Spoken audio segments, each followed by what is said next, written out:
get my own super cool walk in here. Nice.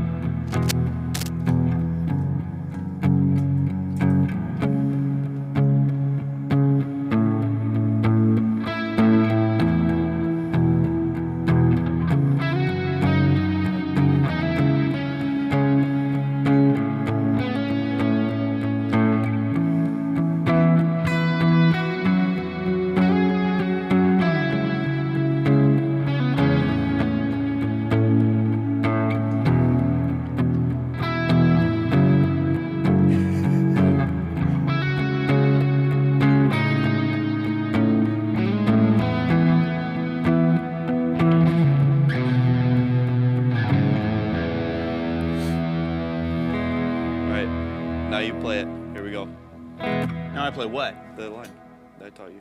I don't know the line. Yeah, the...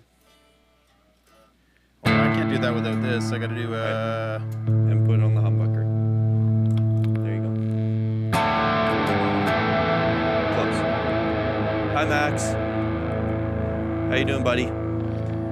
Yeah, the timing was there. Yeah, kind of not really. I'm not much of a guitarist. Hey guys, welcome to Gear and Beer. This is the bottom of the barrel edition. I don't know what they're calling this one. This is the pinch hitters, the kids who could make it in on the storm and who don't have any kind of illness. So thanks for coming to hang out. Smash that like button.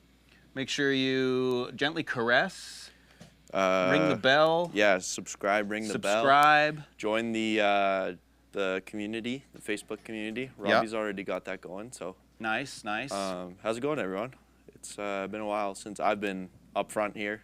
I've been hanging out in the back, just heckling everybody. And well, and tonight you actually are doing both. So you're running camera, you're running audio, and you're on here actually playing guitar. Yeah, so it's a good time. Everybody's sick, so. Yeah. You feel like Scott's actually going to be better than all of us talking on the stream. I mean, it's his job. I mean, yeah. I mean, I do it for a living a lot. So, but this is a totally different medium, and I'm not a guitarist. So we'll put that disclaimer out right away. I play acoustic guitar, half decent, and I'm a drummer. Mm-hmm. But I do love noodling around on a guitar. And yeah, we were going to talk tonight about some of the guitars we picked up when we were down at NAMM. And wandering around the NAMM show. It's always a blast kind of seeing what's out there, what's new. I typically look around at what's going on in drums and stuff like that if I get a chance. And then, yeah, our neighbors right across the way. Derek would be better at remembering how long it's been that we've had the island right next to Reverend guitars, but like, you know, when things are a little slow in our booth, you could just like look across the way and you'd see all of their guitars hanging there. And every year there's kind of some new colors and new models. And I've wanted a Charger HB for a long time in gunmetal to kind of match the gunmetal Strat that I have. And then this year, oh yeah, this is the one that... this is kind of gunmetal-y. Oh, since 2022, so that would be... has it only been 2 years? No. 3 now, technically. Really? I thought it was longer that they were right across from us. But yeah, so get a chance to sort of see their stuff. I've wanted one for, okay, so not since NAMM kind of went post-COVID. Okay, we've been right across from them. But yeah, always been a big fan of their stuff. Also the fact that, like, you know, Sammy mentioned I do this for a living. I am an ordained pastor, so I'm a Reverend Scott Eastfeld, actually. And so I'm a Reverend who now plays a Reverend through a Rev amp. So that was sort of the shtick, but also they're beautiful guitars. And so this year we lent them a D20 and a G20 for them to have at their booth. They were across us on the other side since 2018. There we go. Yeah. I thought it was a lot longer than that. It's just because June 22 is when we started our own island. That's right. Why. When we got a little bit bigger. Yeah. Yeah, we've always been kind of in the right neighborhood with them. So yeah, this year we lent them a D20 and a 112 and a G20 and a 112. And Ken, who's awesome over at Reverend Amps there, came Guitars. by and was just Reverend like, guitars. Reverend guitars, yeah. We're Reverend amps. We are Just Reverend kidding. amps. No, Yeah, we're not. thanks. Said that he loved the G20 and wanted to work something out, and so Derek said, yeah, my brother's been hassling me about getting one of your guitars, so let's see if we can make that happen. And so this is the one I ended up coming home with. Got to pick out one of the ones off the rack there, and so this is the Double Agent W, which is for the Wilkinson Bringe. So it's got the Wilkinson trem on it, P90, humbucker. It has Three-way switch. the three-way switch with your volume and your tone, and then this has got a bass contour on it, and I'll maybe play a little bit and kind of noodle around with that. Locking tuners, just a really gorgeous color. Is the bridge floating? Yeah. Oh, it is. Yeah. Okay. It's kind of got a little bit of a sparkle to it. You might not be able to see that all that well from the stream, but yeah, it's outfield ivy, so it's kind of like a British racing green with the gold pickguard on it, and Yeah, and it's not like a anodized gold. It's like a yeah, it's hard to describe what that looks like. yeah. in So person. Ken was actually telling me how they get this, and I think it's new for 2024. They actually use like basically a clear pick guard, and then they paint the back of it, so it gives it the sort of depth that I was gonna say. Yeah, like it looks. It almost looks 3D, and well, it is 3D, but it like looks even more 3D because of the way that the light is hitting the the edges of the pick guard that The go bevels. inward. Yeah, they go inward. So Yeah. Yeah, so actually today I follow the guys, Reverend Guitars. You guys should all go do that. Head over to Instagram and all of their socials. Follow them as well. And Ken was actually ripping on the G50 that he's got. Oh my gosh, yeah, not G50. That's what I'm playing with. Yes. The G20 that he was having a great time. So. sorry, I saw Sammy. His flight's delayed. He's going to Edmonton. Oh, I would imagine with the weather. Yeah. I would imagine the flights are delayed right now. It's getting here. I only saw one person in the ditch when I was coming over here, but the highways are pretty brutal. It's storming a little bit out here, and this is March in Winnipeg. You just never know. It could be shorts weather. It could be Yeah, it's really storming weird. away. So yeah, sorry, Sammy. Do you know how long they're delaying your flight for? I don't know if he's still here. Maybe he's on the flight now. So Yeah. Hopefully you're not stuck in Winnipeg Airport for any length of time. yeah. Did you guys get anything cool over the past week or two? I don't know if we asked last week if you guys got anything cool. So Yeah. I'd love Anybody to have a hear. new gear day this last week? Yeah, I'd love to hear what you guys got. And also, what are you guys drinking? Because Oh, yeah. I haven't cracked open the PBR yet, and we will be doing that. I'm just having a bubbly tonight, and Oh, yeah, for bubbly. Max, the bubbly is not going on the amp. I don't have a counter, but I'll put it on the floor so it doesn't. Yeah, Jeremy, I saw your G50. It's really sick. He'll be in Derek will be in full form next week. So, how's Max doing? Is he doing a little better? MGD, nice. Low brown jug, generic. Oh, how's it going? Peg Cities are awesome. I believe it's Chris from Peg City that's watching, but I could be wrong. I barely know names, so. Good times. Mission and Expression. Oh, Hap I Am, nice. Nice. That's good. Good stuff. Mission Expression pedal, nice. Water, nice. It's always good. Well, Max, I'm glad you're feeling better, buddy. Hopefully, you'll be at church soon.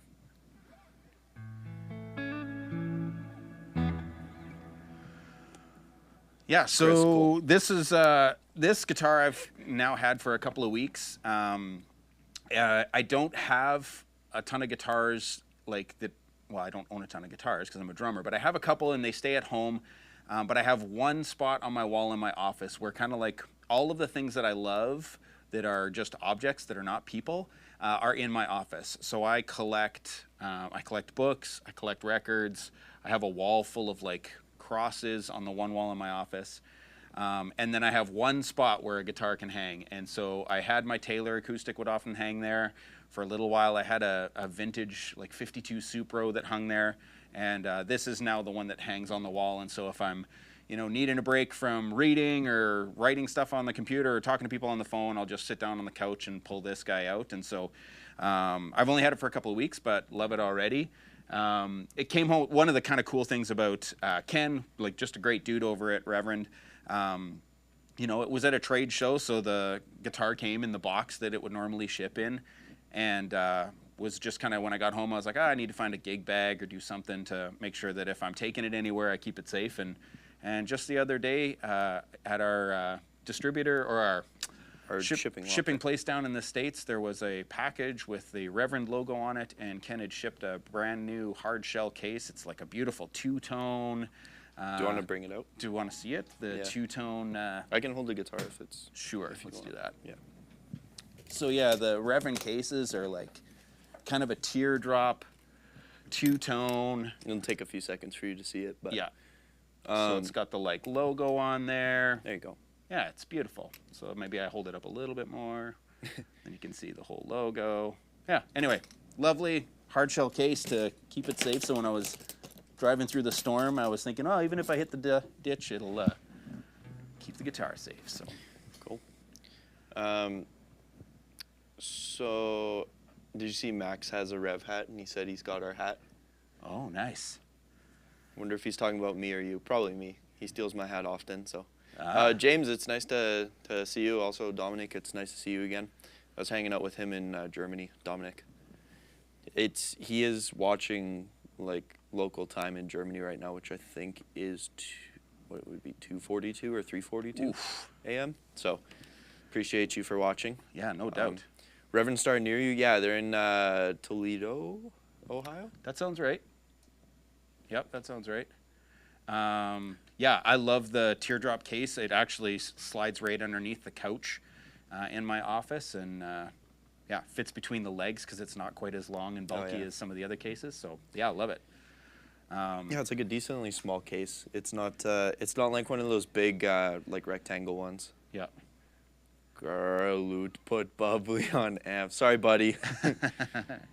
Mine's down on the floor. I'll put it on the floor. There you go, buddy.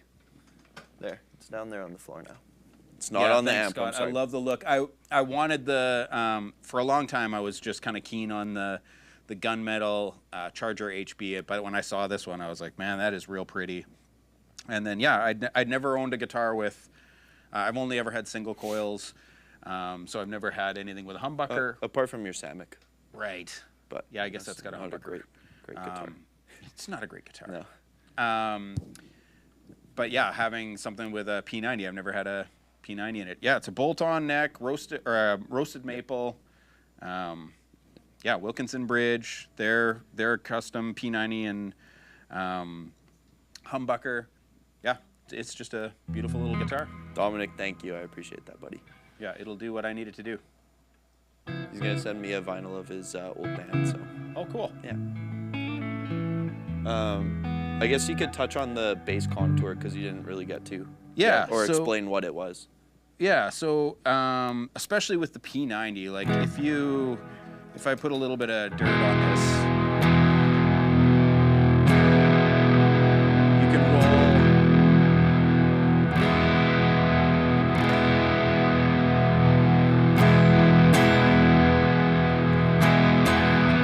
And then it also does it for the humbucker as well.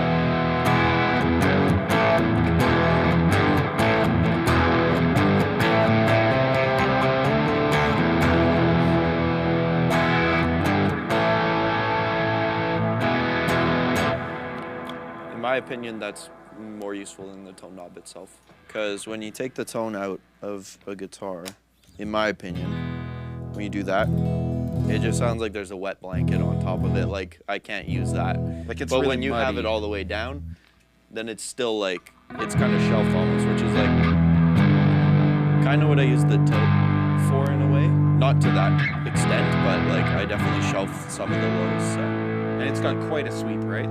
Yeah.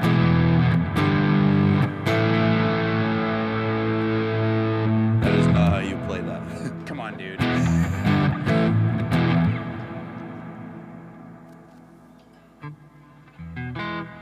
Oh, really? There's a lot of that's not how you play that with me. Oh, I know me too. the cheater basic ways of doing 4 songs. Dominic played most of the parts on that record on a double Agent W, so that's cool. Oh, cool. It's pretty sweet. Yeah, Reverends are awesome. Yeah, love it. Tell me about yours. What do you? This is the Nick Johnson, right? Yeah, I was gonna say everybody that's watching this has heard of the legend of the Nick Johnson, the traditionals, which are their like Stratocaster model. So We have the custom shop one, and we have some Diamond series, and then Sam has a like USA production model. Okay. I believe. But anyways, yeah, this was one of the guitars that was at NAMM with us. Shecter graciously lent us this and a AM7, which is the Aaron Marshall Shecter. I could be wrong on that model, but I'm pretty sure it's called the AM7. And then the Machine Gun Kelly Razor guitar. And oh, hey Kyle, how's it going? So when Derek went to go return it, he asked to keep the Razor, and I think he asked to keep the Marshall, the Aaron Marshall. And then he was going to return this because he has this exact same one in the exact same color, in the exact same configuration. So he was like, I don't need it. But one of the guys, I don't know names, so one of the guys at Shecter was like, well, we don't really want this, so you can have it. And he was like, oh, no, I already have one. So he was like, well, is there anybody at the shop that wants one? And then Derek was like, yep. So graciously, he gifted this to me, and yeah, it's great. It's I don't know, like I never used 2-tone knobs, so having the 1-tone knob here is nice, and then also the input jack on the bottom here is a game changer for me. Just because when I strum pretty hard, so I'll hit some things. So yeah, I don't really know what else to say. It's got like a the HSS is super nice because it's like a lower output pickups in it. It's got the Shecter Diamond 78 humbucker in it, and then the 2 Nick Johnston single coils. What else do we got here? We got like a mint pick guard. Like it's not a white one. It's more of like a greeny, kind of yellowy-ish, like more of like a vintage kind of. Yeah. Then we got, this is the atomic green color. Then it's got roasted maple neck. Yeah, the neck looks kind of awesome.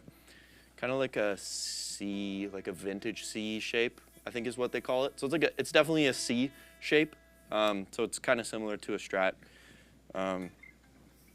It's super comfortable, and it's satin. So it's not glossy. Like I hate glossy necks. So excuse me. Then it's got an ebony fingerboard with like some hollowed, like I don't know if you can see that, but it's like hollow inlays. Yeah, it's got the 5-way, and it's also got a push-pull, which I use occasionally.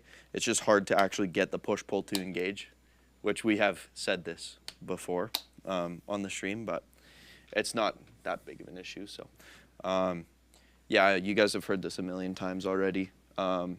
It's a super solid guitar for. Oh, he wants me to play it. I was getting to that. They're brass rings. Oh, okay, cool.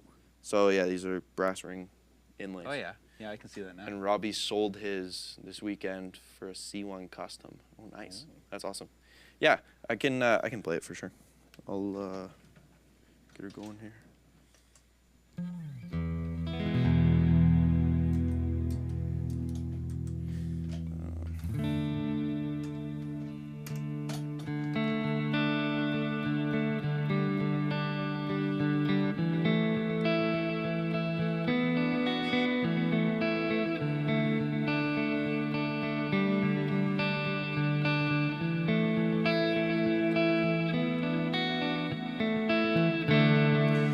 So that's like the neck pickup. Obviously, you got your standard like neck and middle position. Little choppier in a way. Got the middle.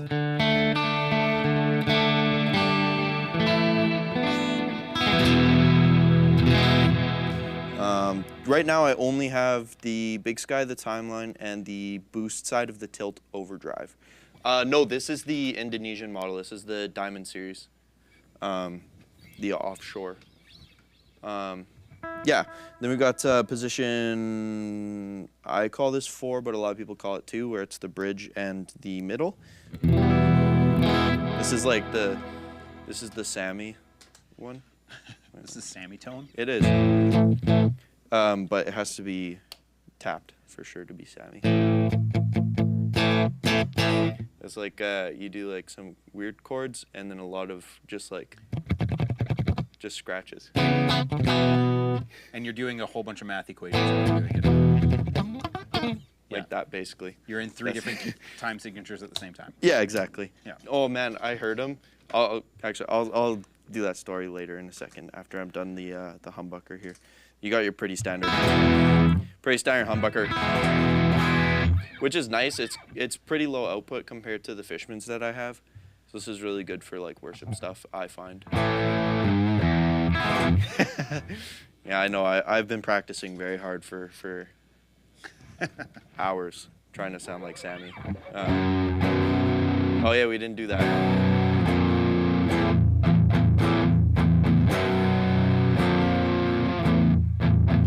You were trying to show me, and I just... It's just the inverted. Yeah. Yeah. Your tuner's on there, bud. And you got the collider on right now? Yeah. Nice.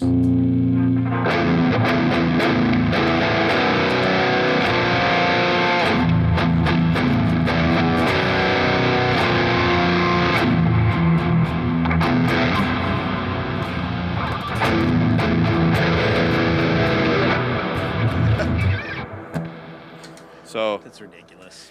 yeah, the humbuckers can get pretty hairy if you want it to, and it can also back off. Like this will be just it clean here by itself.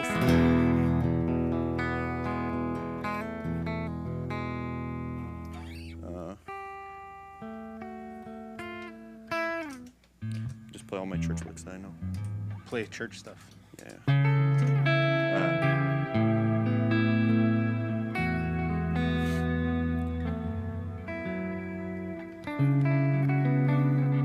Oh, my ears just went out. Oh, I know the amp has drive channels. I just gotta go change my my batteries real quick here. Okay. You can still hear fine? Yeah, I can hear fine. Okay. When I checked the batteries, they're at over half, so somebody's lying to me, boys. No, I know the amps have drive channels. I just haven't, I didn't level them properly, or I didn't have time to level them. So. Yeah, your other host and guitarist didn't get here early enough to dial everything. That or yeah. You're waiting for it, Derek. Oh yeah, there you go.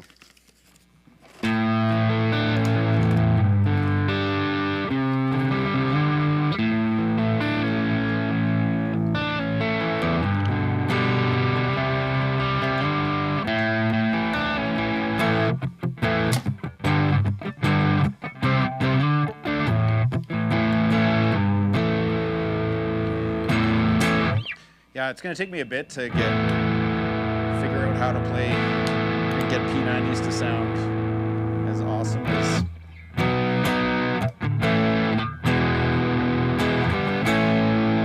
All right, I'm back. I got ears now. We're good. Nice. All right, I'm back.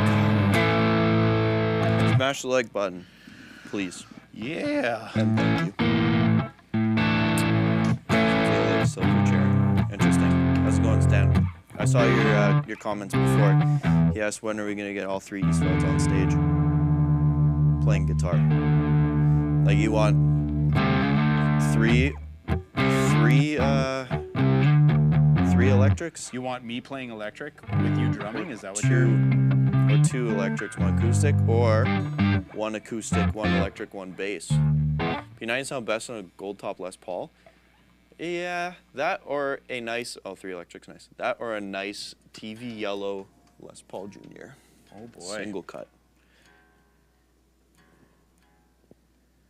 Les Paul Jr. Yeah, I really have started liking them a lot. Have you been watching a lot of early Green Day videos, or? No, absolutely not. No, we just saw one at JB Hart Music in Grand Junction. Oh yeah. Yeah. Nice. It was I think it was a 2003 actually, like a custom shop. It's just got a baseball bat of a neck. So. Like, I don't know if I would have enjoyed the drive that you guys had to do, but I would have liked to just be able to drop in on all of the cool shops that you got to get. The drum section in that, they had a whole basement that was just Drum World. So that was really cool. Michael, yeah. I dig Reverends also. Yeah, they're slowly getting out there now. People are finally realizing how good they actually are. The best Les Paul Jr. is a TV yellow one, not a tobacco burst. Also, is this controversial? No. I think what's controversial is Derek got himself his birth year Les Paul and has already taken the pickguard off of it. That is true, but what did you say about it, the black one? I think it looks better with the guard on it, Yeah. but I'm not a purist. I think it depends on the like what kind of burst you've got, whether you've got like some gold tops look better without the pick guard, some look good with. You said the way it should be. Yeah, the way it should be. I don't know, man. I feel like that one looked really good when you pulled it right out of the box, but It did. Did you also, Chris, how's it going? Sorry, I didn't see that. Did you see Ross say that he saw you play guitar and drums at the same time? yeah, I'm trying to remember where you saw that, Ross, but Is that true? it might have been. I have done it a couple of times, like just basically playing. Oh, with the stomp box, like yeah. Yeah, either a kick drum by itself. That's what I meant, yeah. Yeah. We make stomp boxes, that's what it is. Yeah. Yeah, I don't know. It's okay, it's not the first time your younger brother was right and you were wrong. Okay, all right. Carmen with Bus Stop Easy. Post. Oh yeah, Bus Stop Poet. Oh, Poet? Yeah. Oh. Wow, I read Ross, that as that's digging Post. way back. You know, I ended up hanging out with Alex Stobie, who used to be on the stream here quite a bit, and Kevin Falk the other night, and we just went through like up and down the streets on Google Maps, just going like, this is where these people live, and I was just like, hey, that's Ross Swanton's place, right across from the old elementary school. So, yeah, going all the way back to, that was my high school days, Ross. We're old. Oh, across the elementary school. I was thinking about the high school. I was like, what? There were houses over there before? Yeah. Sean, I think you are correct. Yeah. Though I will say there's one hanging on the wall over here that I don't know what you call that burst. The contour burst? Or the charcoal burst? Like the No, Tremonti? not the Tremonti. Tremonti definitely doesn't need Oh, a the pick cherry guard. burst? But that cherry burst one looks good with no pick guard. Yeah. I don't I'm know. not a huge fan of that color, so. Do you guys think phaser and flangers sound better in front of the amp versus in the loop? I think that it sounds better in the garbage. I don't like phasers or flangers. No, but if I would use a phaser or a flanger, I would do it in front of amp. Yeah, I have no idea. I would I'm do not a the guy to phaser ask. They or a handed me flanger this in one. front. The nice thing is I only own a tilt overdrive. And a G3. Oh yeah, I do have a G3. But I have one of Sean's autographed, the black ones that we did. And I love it. But like playing around with this collider is kind of cool. The collider's awesome. I like that a lot. It's fun. We the first time I looked at it, I didn't really understand how to use it. I don't understand how to use it, but Well, it while sounds we- really good. I like While the we chiming. used it on the road show, I found a very very nice usable. setting, and I figured out how to actually use it finally. Is So- that the one that I'm on right now? Stamina. That might have been tweaked. It's been a while since we've used. It's like nice and chimey. Like it's almost It's got a like a shimmer. church organ in the Well, back. it's a shimmer, yeah. So it's just like it'll be an octave up of what you're playing, or two octaves, Okay. and just in the background with see like what's some going on. reverb. So phase 90 in the front, just like Eddie. Just like Eddie. R.I.P. PBR me ASAP. Cheers. I'm rocking the cherry bubbly today. Cherry bubbly is good. I It's will a good say. time. Yes, sir. You've been using the collider a lot, and you love the EDM verb into a digital delay. Is there Oh. EDM on there? Or is that a different pedal itself? I think that's a different pedal. Okay. I know nothing about pedals that aren't like Big Skies, basically. You've got the I don't know much gear. The worship guitarist starter pack. Yeah. It's all just Strymon across the top. I'm using Derek's board tonight, mainly because this was what was already plugged in, and I didn't want to change it. Didn't want to mess around with something that already works. Exactly. Yeah. Derek is preserving the pick guard, so you can eventually buy the guitar off him with Let's Scratch guard. See, here's the thing: he'll never sell that one because it's a 1980. It's his birth year. The birth year. Also, I don't know if I'd want that one. It is really nice. If you could get a birth year guitar, it's not that long ago, but what guitar would you want from your birth year? 2003. That's a good question. Yeah, thanks for There's not really any. There's not really anything that's like sought after from 2003. That's like a guitar. There's nothing that's classic yet. There's nothing that like you're looking back going, oh yeah. I don't know. I think I posted this. Well, it might have actually been in one of the live streams when Derek was talking about it. But I would love to get a 70. So I'm born in '76. I'm 4 years older than Derek. I would love to get a '76 Tele Custom, like the deluxe with the like dual humbucker, the like oversized like Strat style headstock. Yeah, that's just the black on 70s black Strat. Yeah, like that's what they call it, I think. I love those. Would be nice. I love the look and sound of those. Yeah, 2003 Les Pauls are solid. I knew that. That was the first thing I thought of. But then I was like, well, I don't really want a Les Paul, so I'd never use it. And I already have like 50,000 Strats, so it's like, I mean, you know what? Maybe a Jazzmaster or Jaguar, some sort of offset. Or probably a Jazzmaster would be. What about like a Tom Anderson? Did they? Oh, was yeah, a Raven? Would the Raven have been built back in 2003? Kyle might know that. See, I know nothing. Kyle's had a couple of Ravens. E-Dome is one of the Reverb presets. Oh, okay.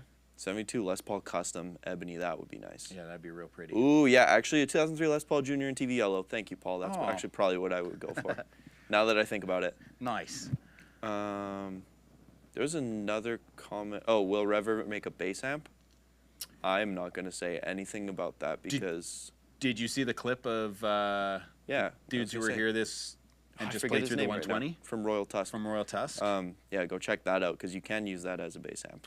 And he was ripping. Senior Biggles, Brent McRae, has told me multiple times about recording bands and running it through the 120 with the bass amp and just getting a real nice grit and dirt off of it and loving every minute of that.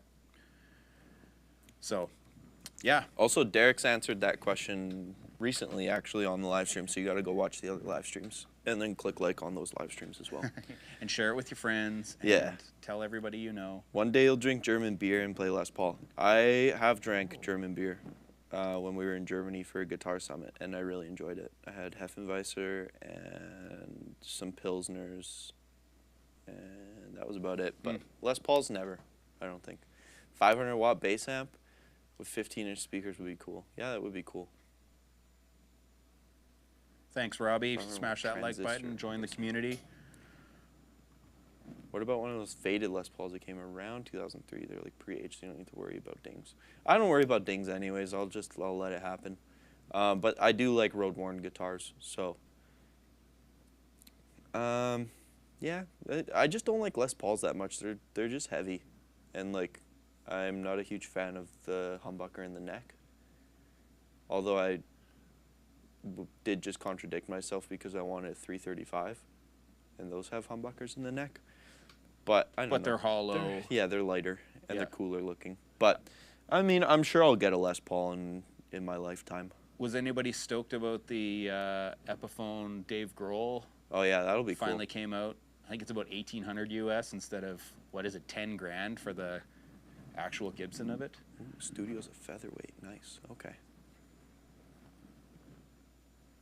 Yeah, I like the main guitar that I use is a Bluesman Vintage Sedan, which is like their Strat style, and that's chambered. So it's light for a Strat body. Oh yeah, like it's like 2 pounds probably. So I'm just not used to anything over that. Like this is somewhat heavy, and this is a Strat. Like for me, this is a you're a wussy, so. Is what you're saying. Yeah, basically. You're like, my back hurts. Basically. The DG335 is, yeah. Telecaster style or Warrior style? Okay, cool. I do like Telecaster styles. I have a Telecaster. Doesn't play great, but it just needs to be set up. Yeah, I used to have a junky Telecaster that I liked, but I got rid of. And you swap your neck humbuckers for hum-size P90s. Oh, that's cool. Oh, nice. The Trini Grohl? No, I think it's an actual Dave Grohl signature that's coming out. Like, it's not a Trini Lopez. Right? Yeah, it's no, an actual it's Dave the Grohl. yeah, it's the Epiphone version of his custom shop, in the like Pelham blue and the with the gray also. Or is it just I've one only seen it in model the right blue. It might be in the gray as well, but it's got the like diamond, like instead of like a regular the F hole, it's got the F-holes. diamond shape, and the crazy looking. I don't know if that's a Firebird headstock. Is that what the? Well, it's the Trini Lopez headstock. Oh, Is okay. what it is. Yeah. Which I think it's a little bit. It'll be a little bit different than the. Yeah. Oh yeah, there you go. The Adam Jones, nice. That's an Epiphone. Victoria Gold Top is almost 11 pounds. Well, I think Derek's is around 11 pounds, and I've held that thing, and that was not fun. So it's nice to sit down and play it. So. Well, that Jones one, I don't know if Derek He sold it yet. yeah. I know he put it up for Yeah, sale. he sold it. That thing's heavy. Yes. Like he's a huge fan of like crazy heavy guitars. The guitar hurts his back because he plays it up by his throat. This is also true. Yeah, that is true. Yeah. I find I can pick harder and more articulate my sound when I play like up here. Yeah, I don't get it, and it looks stupid, but it feels better. If Tom Morello can pull it off. The Beatles did it, so you can't make fun of me. Oh, there you go. Basically, I'm better than the Beatles. Yeah, Epiphone's doing great recently with all their releases. I saw they're rumored to release Jimmy Page's, or one of Jimmy Page's Les Pauls. Oh, really? His, I don't remember what kind of burst it is, but it's whatever, the one that he's, like the iced tea burst or whatever. Okay, like that aged. The like dark red one with the, like, goes to yellow, kind of like that, but more dark. I don't remember what it's called, but apparently that's rumored to come out, Epiphone. And then a lot of people are saying that it's going to get the, like, Murphy Lab Gibson custom shop release, kind of like what they've been doing with, like, Greenie and with Adam Jones's stuff, where they, like, do the Epiphone first, then the super high-end, then the lesser high-end, and then the production run. But, yeah. It's a non-reverse Firebird headstock. Okay, cool. Yeah. The Firebirds are cool, too. I played one at Country Fest. How heavy really is that cool. compared to a Les Paul, though? Isn't it pretty... it's a not decent... that Or I heavy. guess it's... Would it be mahogany? I don't know what kind of body it is, but it's not bad at all. Yeah, see, it promotes better playing. Yeah. Yeah, I'm not sure who Gradient is, but yeah. Gradient's Dominic. Dominic, thanks. Yeah, have a good night, man. I hope you do pick one up. If you guys aren't following Reverend Guitars, go give them a like, go give them a follow. Yeah, great company, putting out great stuff. Yeah. Yeah. Dude, get some rest, because it is late at night right now. Yeah. Wherever you are in Germany. Dunnable R2 is nice. The Dunnables are super nice. I've played a few of them, and they're super sick. And then a White Explorer would be nice, too. Actually, I would like an Explorer, a Flying V for sure. But I would never actually play it, so. Yeah, you also like, eating and Yeah, exactly. having a car and stuff, so. What's the biggest difference on the Shecter? Do you mean from the, like, US model to the Diamond? The difference on this Shecter is the pickups and the hardware, and also it's a nitro finish for the, like, custom shop stuff. So they have their, like, actual custom, I'm pretty sure they'd be hand-wound pickups. Do you want to just grab that other one there? Sure. And we can kind of hold them up side by side. The neck feel is different, too, and the neck itself is made out of Wenge. So, yeah, this one's got... Yeah, it's relicked by, like, not, like, because it's a nitro finish, so yeah, it's nitro finish, you won't be able to see it on the... You can see the cracks, but... There's, like, the thin, the hairline cracking, and the, like, pickups look a little aged. The neck definitely feels It's like those will be like custom built, and then these ones are like, you know, however they make it, like offshore stuff, like less human involvement, I guess you could say. I don't know though. I can't say for certain. I'm just guessing that that's what it is, but it would mainly be the hardware, the pickups, the quality of wood, it takes more time to build those because it's way more. What are you looking at? I was just looking at the jack's a little different. There's like. Oh yeah, the neck shape is different too. It's like a custom C profile for the custom shop one, whereas this one's like a vintage C. So yeah, it's mainly just hardware, pickups, and actual like craftsmanship, I guess you could say. But it's impressive for a entry model. Yeah, it's awesome. It's better than any Squire I've ever played, and it's better than most Mexican strats I've played, and most like stock American strats too. Even I think, at least that's just to me. Yeah, like even that. Yeah, it's not. Well, his like is, his isn't humidified. That's why. Right. Well, Right. neither is yours. Like they'll sprout. Like it would be like this coming out of the shop for your fender, but since you don't humidify it, the wood shrinks when it's cold, and then the frets stay the same. So that's why they pop out. Oh, So look at you knowing things about sprouting. stuff and stuff. It's because I get yelled at for not putting the humidifier on, and that's what happens when you don't put the humidifier on. So, Firebirds are mahogany wings with a walnut mahogany neck through build. Yeah, because it's got the whole. It's like raised. One, yeah, and then the two pieces of mahogany on the sides. Yeah, it punches way above its price range. It's crazy. I want to say these are $1,200. I don't know if that's Canadian or US, but I'm pretty sure they're $1,200 something. They're on sale right now, actually, if you want to go check them out. I think they're at $849 when I was looking at the actual specs of my guitar, because I wanted to actually know what I'm talking about. It was at $849, I think, for this one. US? I don't remember if it was on the US store or the Canadian store. So either or, yeah, 900 USD. There you go. So, which is still like, yeah, 1250 Canadian. Yeah, I was gonna say, which is still a great price for these. So, yeah, it's got a tusk nut on it too, which is like those are the nicer nuts. But bone nut, I think, is the most sought after and best one.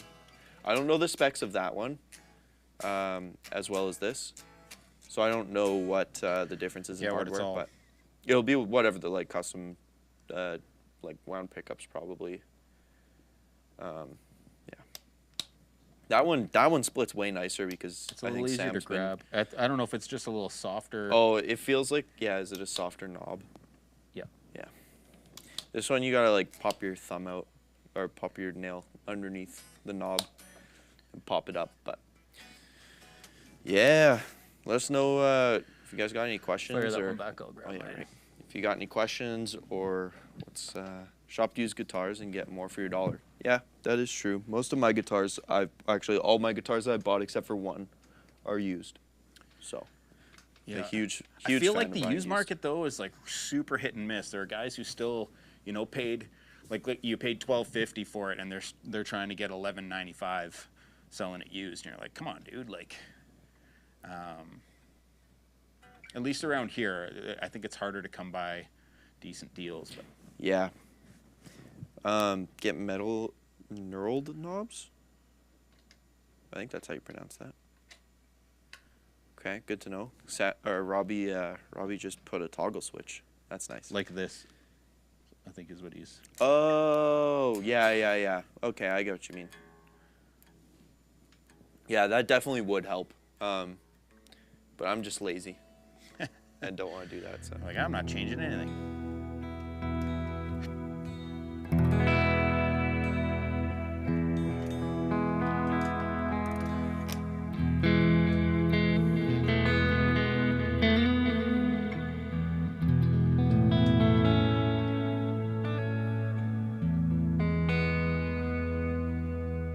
Yeah, humbucker, or that P90 sounds so good. That's just the tilt and the collider. Do you have the delay on? No. Nope, just the reverb and the. Dang. Yeah. And that's not the boost, that's just the...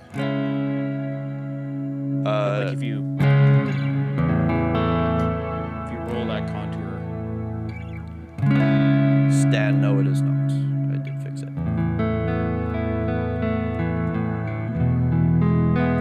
Ooh, a Reverend 3-string tree.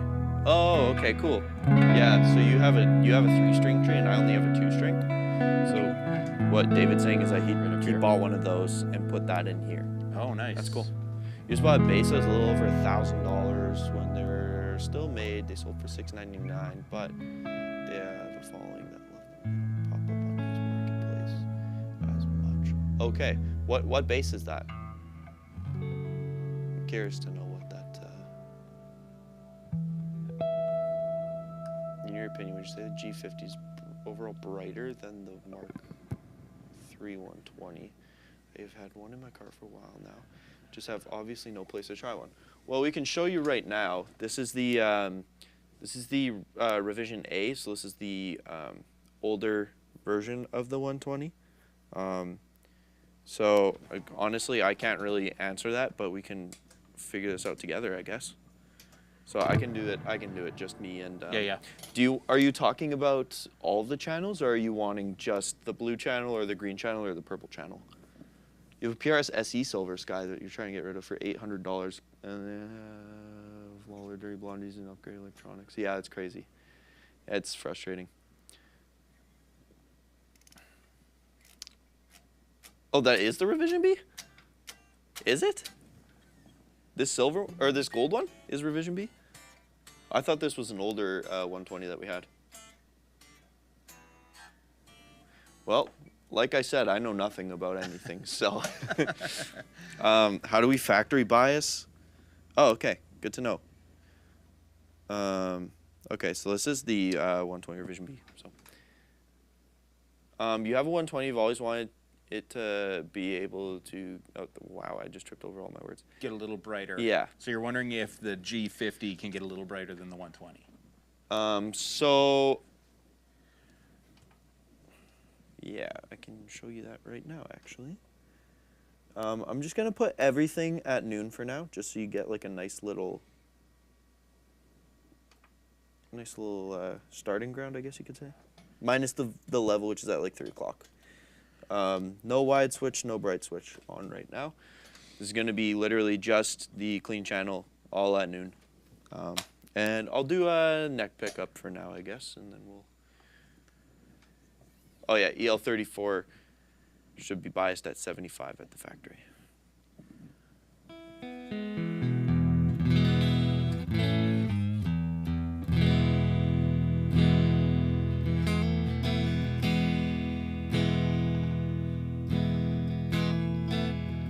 That's for channel 2.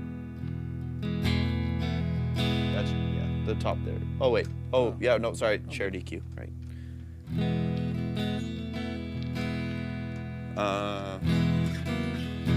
So if you hit the bright switch, it adds a lot of brightness and treble.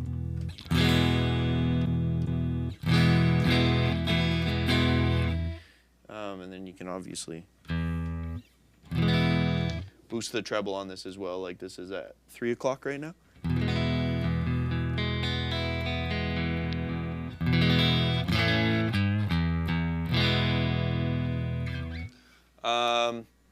You can put the wide switch on to kind of boost the low end as well, but I mean, you want to make it brighter, so yeah, just another option if you wanted it. Yeah, so you can get pretty, and then also the presence you can also bring up to get a little brighter. You can even hear that right there while I'm doing that, so it's like.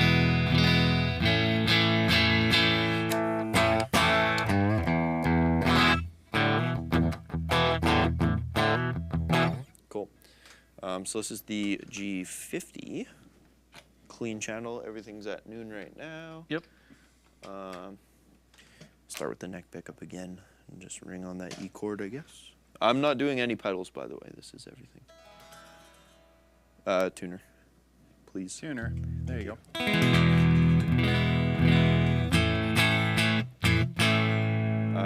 have you a lot quieter in my ears right now, so I can barely hear this.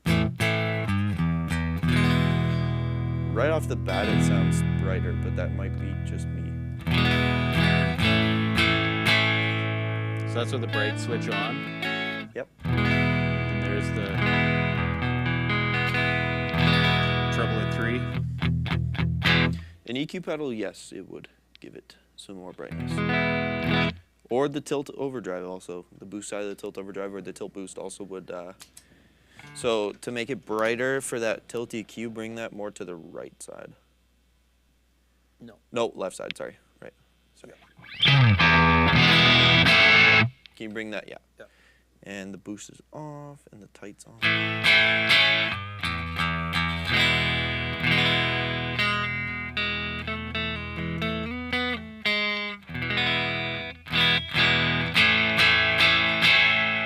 can get shelf all of that too, right? Yep.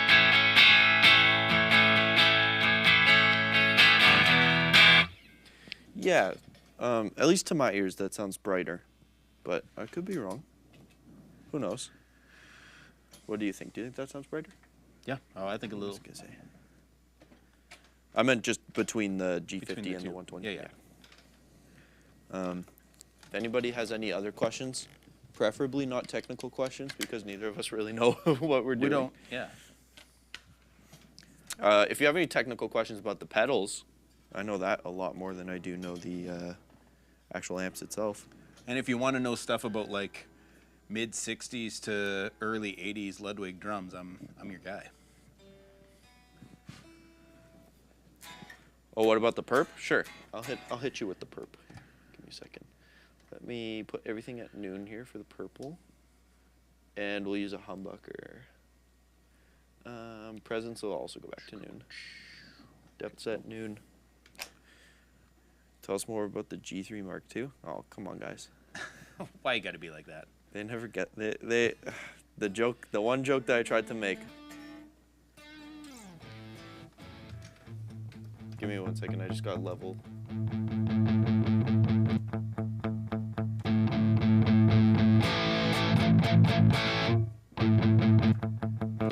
Hopefully that's good enough. We have no audio, guys, so I can't really Tell how it's sounding out there. Yeah, how close it is to audio. So sorry, everybody. But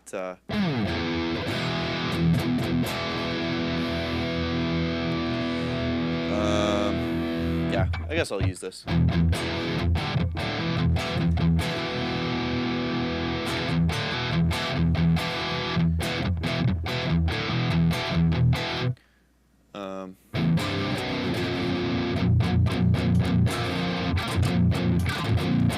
Channel your inner Sam again? Okay.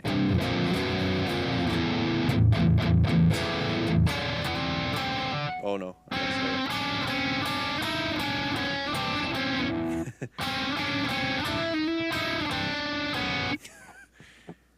G3 Mark III coming in summer 2020. Well, you heard it here first. Summer 2030.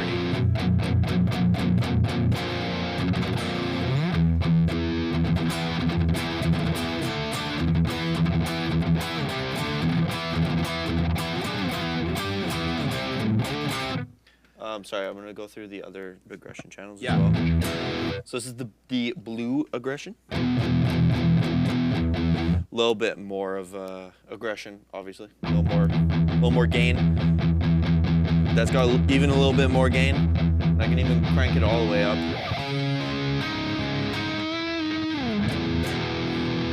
So you can get really, really gainy if you really want.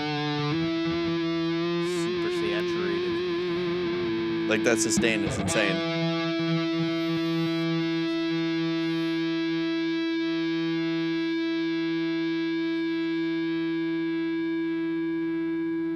Did I forget to say that there's a gate on there too? There it is. That's the G8 ad right there, guys. But yeah, like I typically like it with the bright and the cut on as well. So you got like that's the bright there.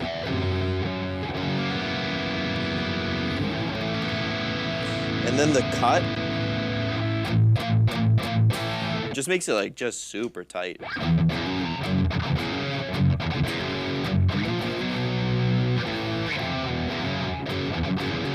I actually forgot how that goes.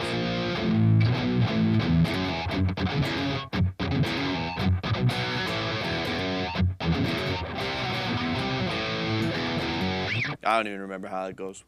But I typically set it kind of around there where it's got the bright in the cut and it's on the blue channel. Gains about 1 o'clock, and then I kind of bring a little more mids, just a tiny bit. Were there any other guitars at NAMM you guys saw that you wish we brought home?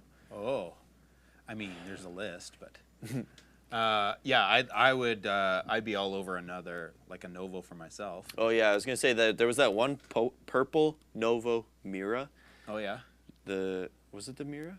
I liked with the F-hole? There was one that was kind of like a, not quite Pelham blue, but it was blue. It was a Cirrus, like Derek's black one there. So. Oh, and the Sully. I'm forgetting what it's called. Right? Is it also called the Raven? Yeah. Yeah. I think that's also called a Raven. Might be. Kyle, are you still here? That white one that was like a Firebird. There was a question earlier about whether Bonham's kit was the pinnacle of Ludwig kits. I love Bonham and the like oversized everything, like the 24-inch kick drum and all that stuff. But I am partial to, I own a 69 Ludwig.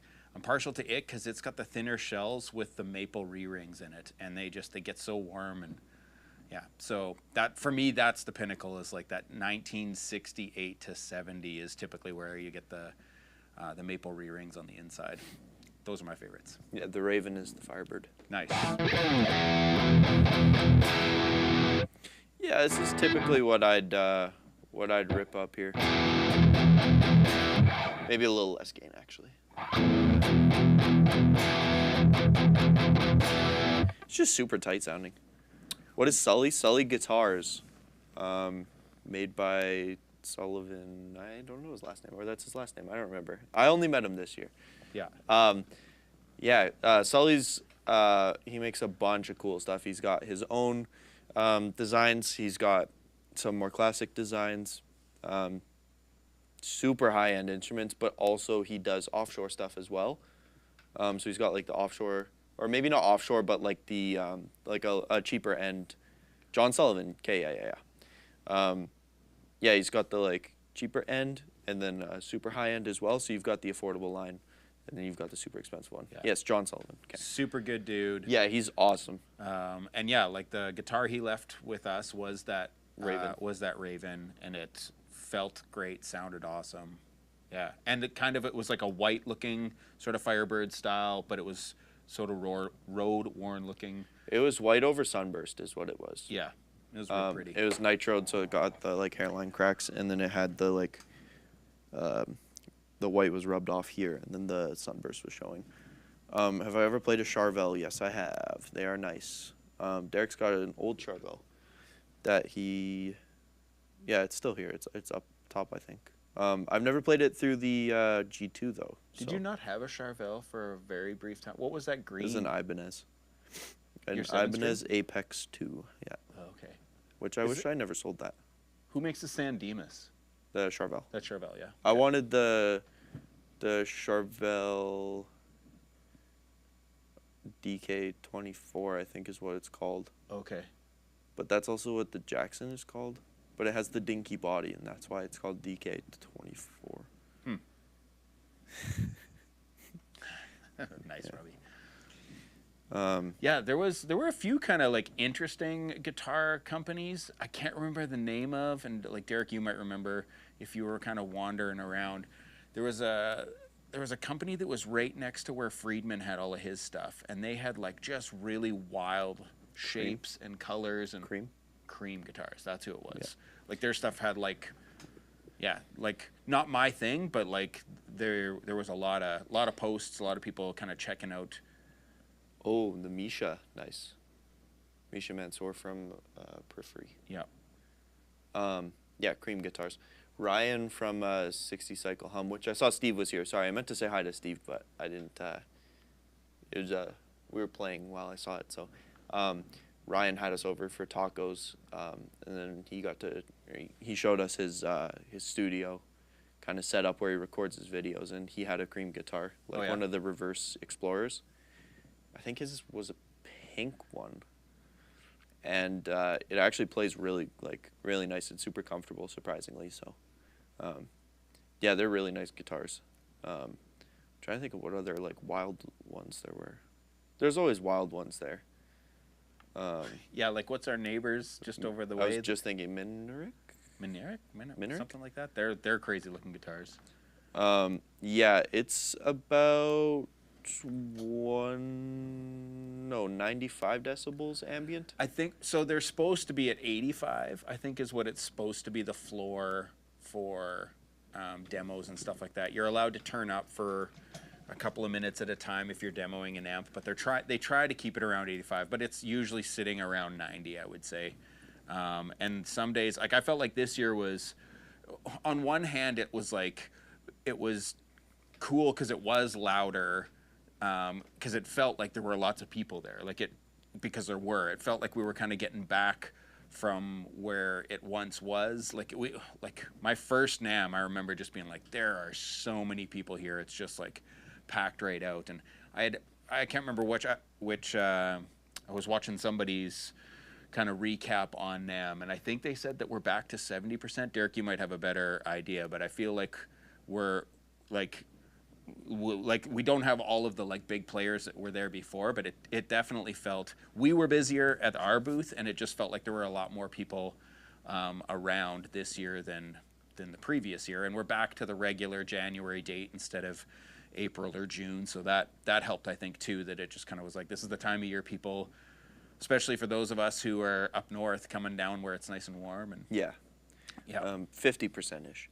Okay. KV, unfortunately, we don't have the D40 plugged in right now, and it would be a decent hassle to change this because it's just us two right now. We don't have an audio guy to do some stuff. So let's do it. We can if we remember, we can do it next week and plug your G2 into a D40 for you. Or we can maybe shoot a reel or something about it. You'd have to ask Sam if Post Malone was there. Yeah, true.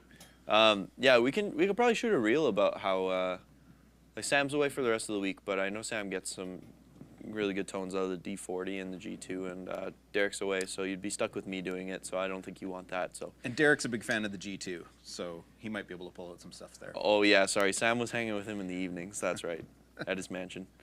So there's 60,000-ish instead of 130,000. Okay, cool.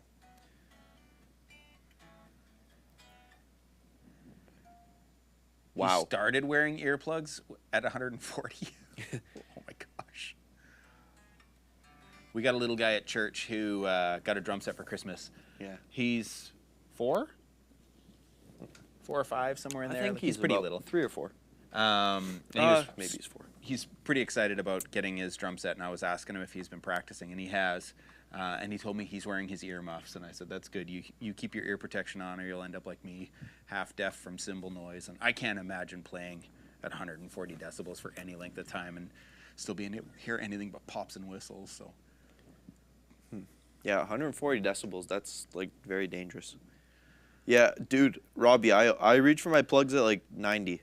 Like I'm terrible. I was wearing earplugs like during NAMM, but that's also what, 7 hours of just 90 decibels, so like that'll wear you down really quick. It also like messes with your head too. Like you feel almost burnt out after as well. Yeah, it's exhausting, and it's tough because you're trying to talk over that or yell. Yeah, if you're trying to tell people about the amps or they're asking questions, and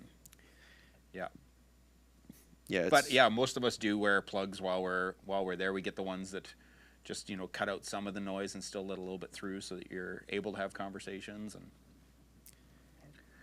yeah, it's tiring, but it's like NAMM is a good time, and especially when you do get a couple of minutes to catch your breath and wander over and go see some of the boutique guitars and other amps that are out there and check out kind of some new pedal stuff. You were kind of keen on Third Man Records had some like really interesting. Their pedal booth had the wild stuff you'd expect from a Jack White it was really company, cool. but they were actually building. Like one guy was just building pedals there at a little workbench, and I don't know how they did that at that loud. Like I mean, I get you could do that, but I feel like all those people would be so distracting for like doing that. Yeah. Oh, custom molded earplugs with filters. Nice. So it's like the acoustic filters. Yeah. Yeah, ear fatigue is real, yeah. No, it definitely is. And NAMM has shown me that it's real.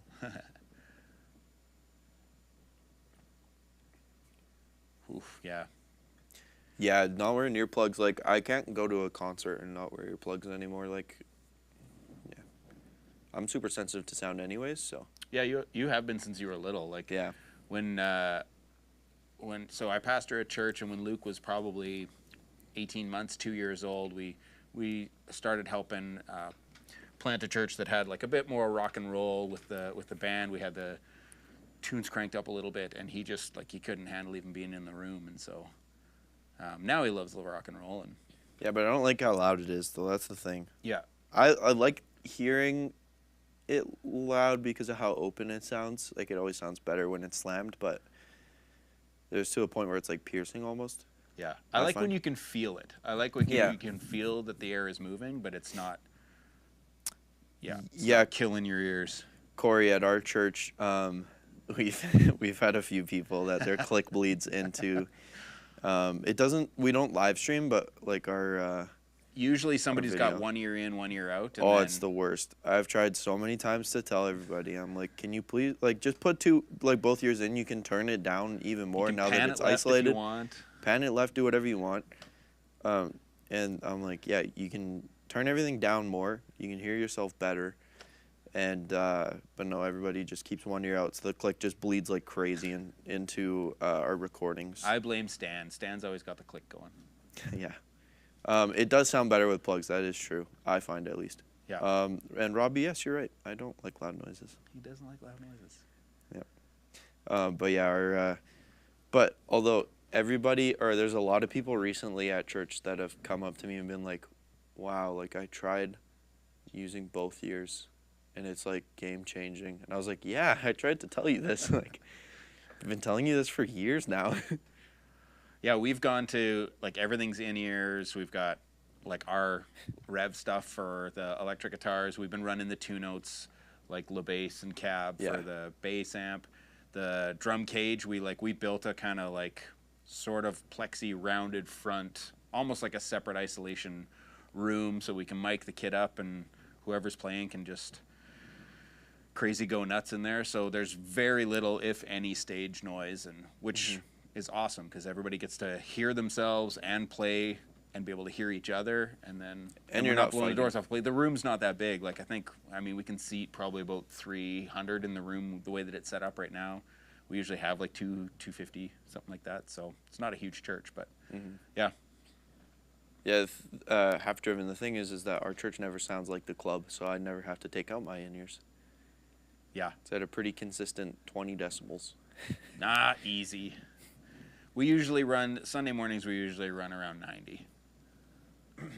It'll it'll peak at like 98. We did a night on last Friday where we kind of pumped up the jam a little bit more and we were sitting around 100, but it was good. We need to go back to the live amps on stage. We need to get Comeback Kids 612s. There's a 612 in here. Yeah, there was one over the other side of the shop. And then just get the big 812 fridge with a Ampeg. Yeah, who needs two notes, am I right? Yeah, and actually, because of the way the stage is built, will become just one giant cab, because it's just a hollow stage that will echo forever. But I've never used a live amp. I've never used a live amp on stage. Nope, that's a lie. I've used it once. Really? Yeah. It's all been since we've had the D20s. Yep. Nice. I mean, I didn't start playing electric live until Yeah, you were doing bass for a bit. Okay, nice. Yeah, okay, fine. We'll do a we'll go direct and mix it with a 212 or a 412. Yeah, Comeback Kid's awesome. Yep. They also have ties to Winnipeg. Yeah. As they are from here. Kansas City. Interesting. I lost my train of thought. I was going to say something. Oh, yeah. I can't scroll up on the comments, but whoever said that we should start using an ambient mic, I was just thinking about that today or yesterday. I was like, we should just pop some, what are those called now? The mics that point to the crowd. the room mics. Oh, okay, like for at church or? Yeah, for the in-ears to encourage people to wear. Oh, yeah, yeah. I think that's why people like having the one ear out, is so they can hear people. Right, you don't feel as isolated. Yeah. Granted, I'm not singing, so I don't really care. Like, I just play guitar. So. Yeah, you're right. It's mostly the singers who are... Yeah. Yeah. So, condenser yeah. mics. Yeah, yeah. Put some condensers. Do we have condensers? Yeah. In-ears do not suck. What are you talking about, bud? In-ears are revolutionary. I love in-ears for drumming. No, I love in-ears for playing guitar, too. Yeah. It's just the best. I love having a clear click in my ear. Yeah, me too. When I play. And then being able to mix. No, you're right. Mixes are tough in ears, especially when, like the way we are set up, we all control our own mix. We can, from our phones, we can connect to our board and mix our own ears. And so I would venture to guess most people have terrible mixes. Oh, mine sucks. And I'll sometimes do it on purpose as a drummer. I'll leave the lead vocalist will be in there, but I'll have the backup singers. I'll sometimes pull right out. So what's hot in my mix is actually bass, electric, and then just kick and snare. Yeah. I use the click all the time. Robbie, that's yeah. Yeah, for me, my in-ear mix is like click and guitar pretty much at the same volume, which is way over everybody. And then I have a little bit of vocals, mainly just lead. And then I have drums and bass. The acoustic sometimes messes with how I'm playing, the way that he picks a lot and like arpeggiates, and sometimes it's not perfectly on the click, so I take them out fully. So, but that's just me. I used to have it where it was just click and guitar. So if you had the option between ears and wedges, you'd go with wedges, Derek? Yeah, wait a second here. Yeah, you know what? That is true. I guess that is cooler. But why don't you do in-ears with like bring a D25 or 2. You mix your guitar lower. I mix my guitar hot, but I still like play super loud. Like I don't like a lot of people when it's super one ear in for the click, that's it. I still play like a like hard, because a lot of people when it's too loud in their ears they'll back off a lot, and you can really hear that where it's like I do agree, Derek. It is a little bit more challenging to play off of each other and listen to one another and know exactly, like as a drummer, if I wasn't inside a cage, I play far more sensitively to what's actually happening on the stage. When I'm in that cage, I'm just like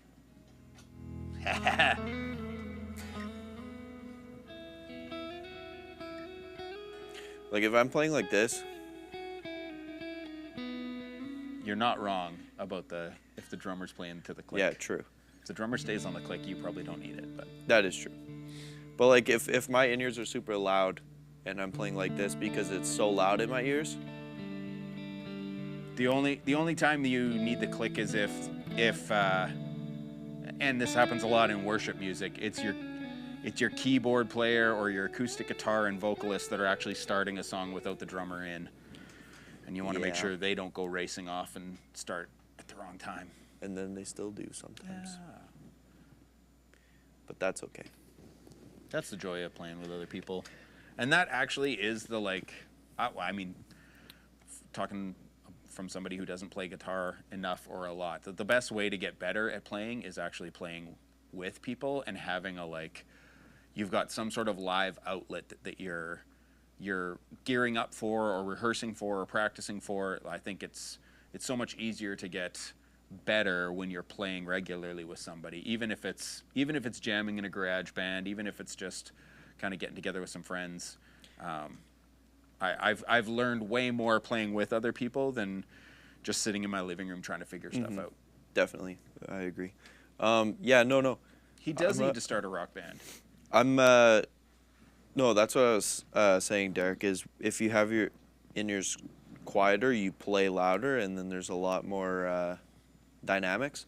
If you have it louder, a lot of people will back off, but I don't back off. I just still rip it for the Lord. Just mauling for the Lord. See, Corey, you have the luxury to have a rhythm guitarist, so that's Yeah, nice. we typically only have one. Like, we'll have an acoustic Oh, and then one regular. it's Austin Parks. That's the Oh, best wow. acoustic player that I've ever played with. Easy. It's me, actually. Let's be real. I'm just kidding. I don't play acoustic at all. No, the best acoustic I've played with, is Austin. Wow. I've taught him everything I know, which is not a lot. This is hurtful. It's hurtful right now. Austin, you got to come down here at some point. Yeah, you got to come check out the shop. I think he came by one time before we went to Derek and Heidi's, I think. I don't remember, though. Austin is Luke's brother-in-law. Austin He was married. here last week. He was commenting about the razor blade. Oh, nice. There you go. Am I? I don't know. Robert's really good, too, though. Yeah, That's the thing. I might put Robert ahead of me. Yeah, Austin with his full diaper, yeah. Loaded diaper. That's how Sam that's how Sam knows. What's him loaded as that. diaper from? Diary of a Wimpy Diary of a Wimpy Kid. Thank you very much. Yeah. A kid's book from when I was a kid. Yeah. Austin, that beautiful guy. Yeah, I'm far more comfortable with just an acoustic guitar into straight into a DI, or actually we had for a long time, we were using that Fishman oral thing that actually made my acoustic sound pretty sweet. But You don't know who the best acoustic player you've ever played with is, Derek? Interesting. he doesn't know who? No, he doesn't.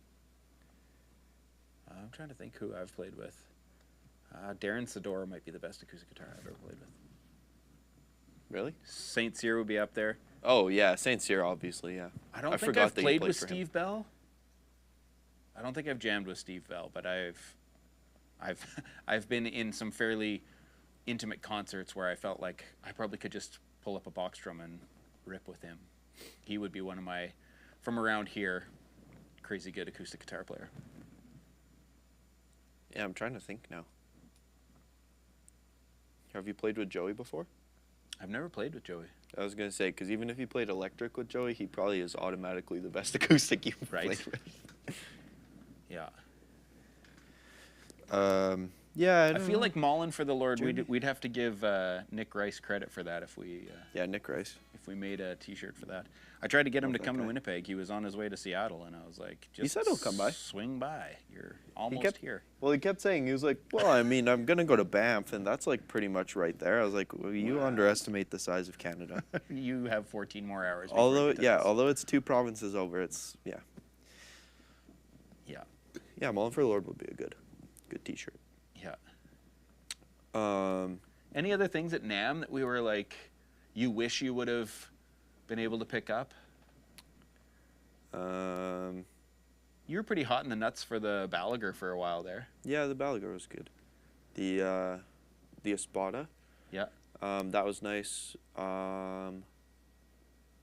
That Greg Koch Gristle Oh, Master. the Gristle Master, yeah.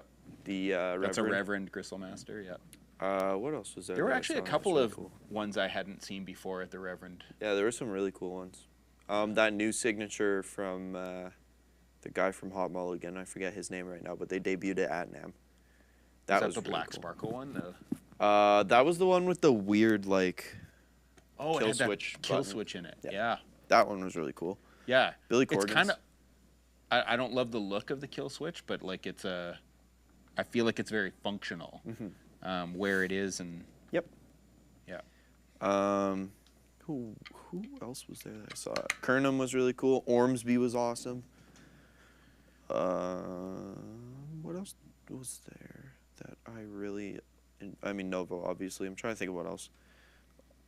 Dingwall was really cool. I saw that briefly. Yeah.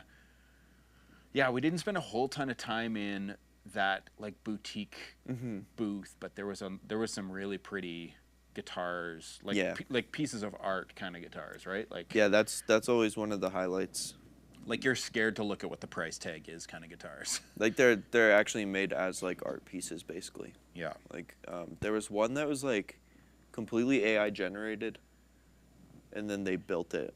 I forget what that one was called, but I saw that. That one was really cool. That was in the boutique area. What else was there? Trying to think of what other things there were. Yeah, Kernum was really cool. Yeah. Ernie Ball's booth is always cool. Some of the ones that I'm usually looking for haven't been back since we came back, so. Aristides, right. Oh, heck yes. Yes, I did play their multi-scale Evertune, and I also played their bass, and their bass is awesome. Yeah.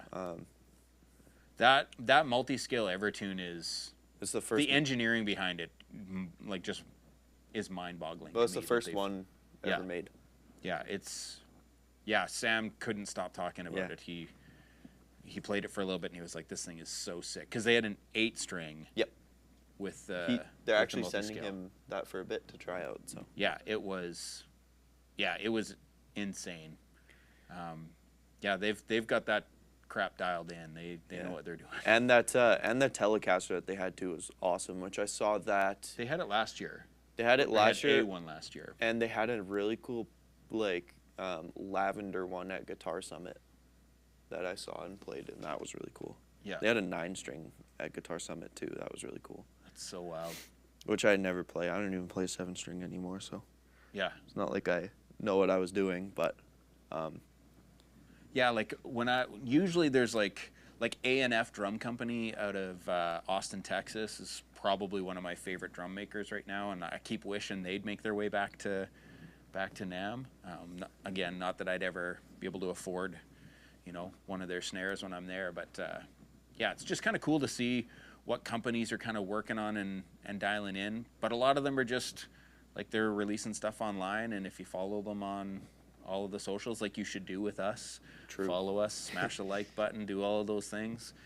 You'll be the first to find out kind of when new stuff, and typically it slips out on one of these shows. Like it's typically we let you the cat out of the bag before we're ready to launch something. You'll find out about it here, but yeah.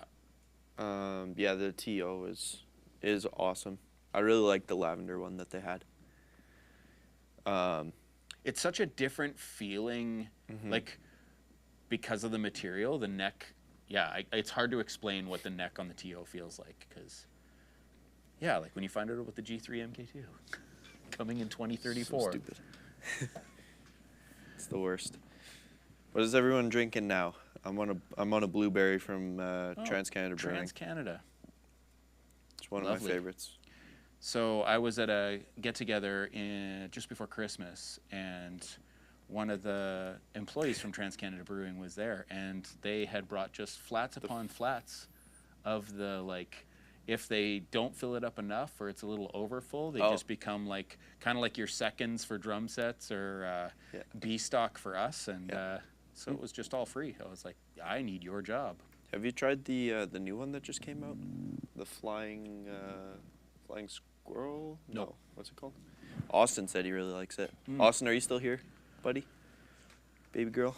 I did just try, One Great City has it's in a bottle, and it's called Ramshackle Rectory, and I bought it for that reason alone. It's One Great City, who my buddy is one of the brewmasters there.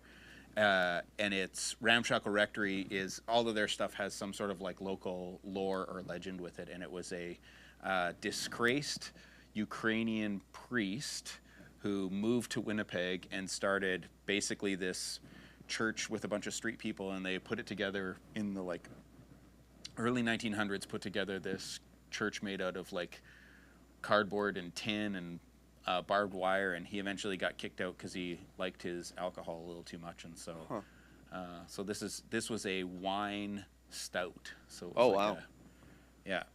So it was interesting. Yes, that is the Double Agent W. Yep, Double Agent W in Outfield Ivy. So yeah, got a little bit of a green sparkle with the gold pick guard.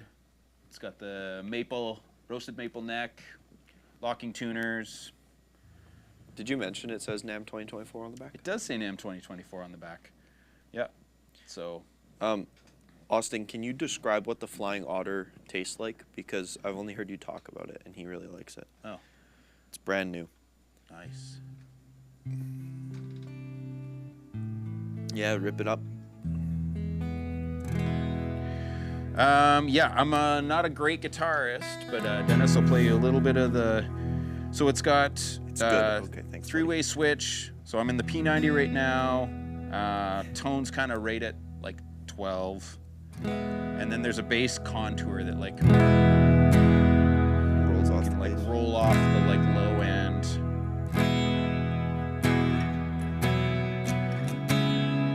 Or you can fatten it up a little bit.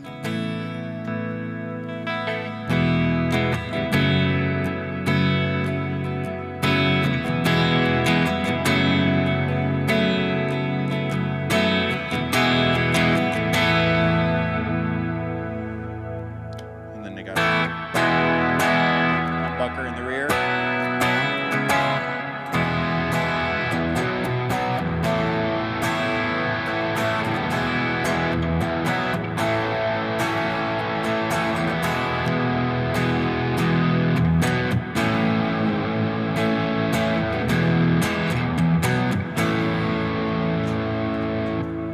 Yeah, so that's just the G50 in channel 1 with tilt overdrive. I've got just the boost and a collider with the verb on, and then I just hit the drive side of the tilt there.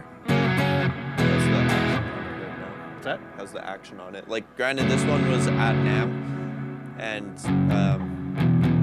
it's sat in a case for a while now. It sat in a case and probably in the back of Derek's truck for a couple of weeks. But they're great. They're great for leads, for sure. Yeah. Austin, I hate you. James, no, they're not. They're Carina wood now. Yes. I don't think that they're injection molded plastic anymore. Nope. No, this This one's is wood. just solid Carina Yeah, with an inlay or binding. with a binding. Sorry, not inlay, binding. Yeah, bolt on. They do have like neck through models as well. Yeah, I've been like, I've had a couple of friends who have, like Manny actually plays A Club King. Club King. He's had his and loves his, and I think his is actually similar. It's got a P90 in the neck.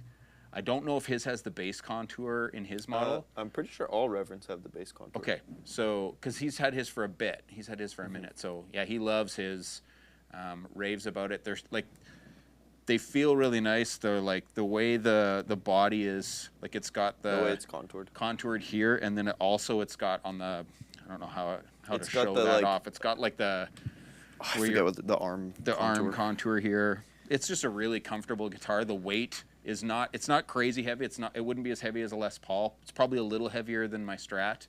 But yeah, just a really comfortable guitar, well balanced. And like decent price point. Like I think this guy is probably about 1,300 US. Yeah, so I was gonna yeah, say 17 Canadian, I think. The double agent or a Fender player telly, I personally would go for a double agent. And I am a through and through Fender guy. I like the double agent a lot. yeah. Like the P90 when I was messing around here, like obviously if I stomp on the like high gain stuff, it's gonna squeal. But if you're running a gate, then you're probably okay. But yeah, like that, for some of the style of stuff that I do, it's got such a nice warm, like when we were opening up the,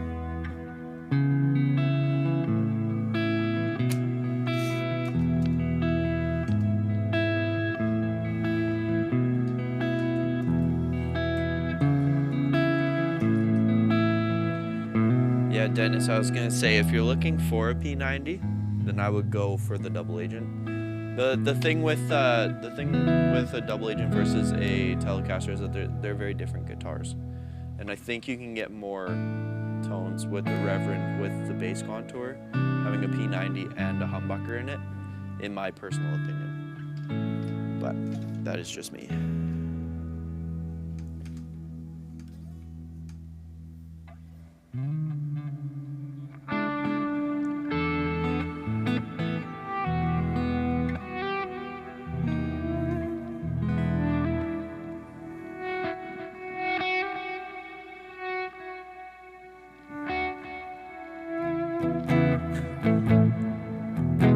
Anybody got any other questions? One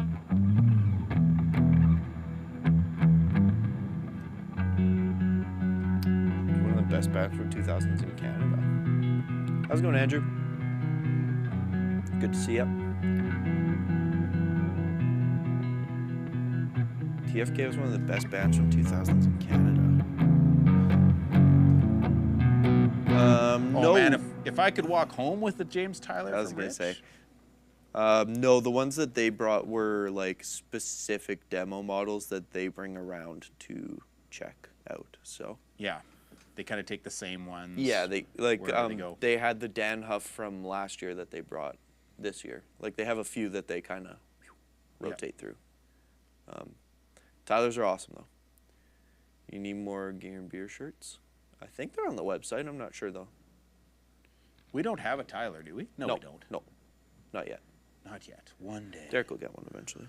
One day it will be mine. Oh yes,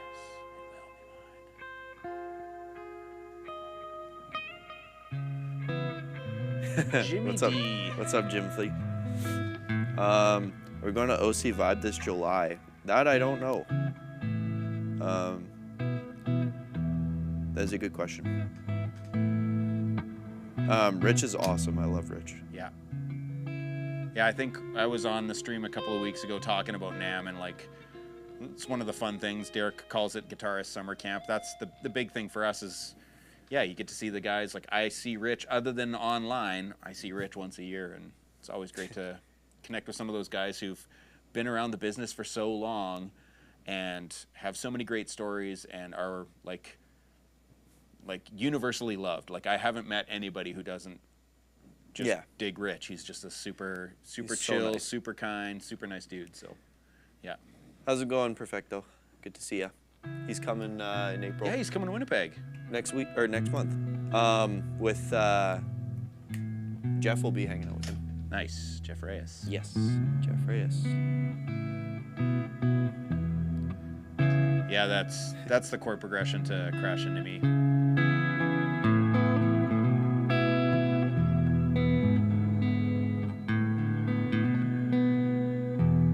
Yeah, not the same rhythm, but I love that voicing for a C sharp.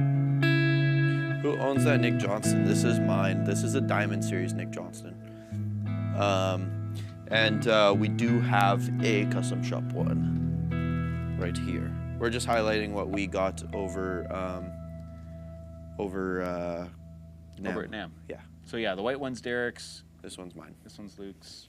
And then I've got picked up the Reverend. Thanks to Derek and Yeah. Ken over at Reverend Guitars. Yeah, Sam has like a kind of the same color as this, but the nitro? US production, yeah. So he's got the Wenge.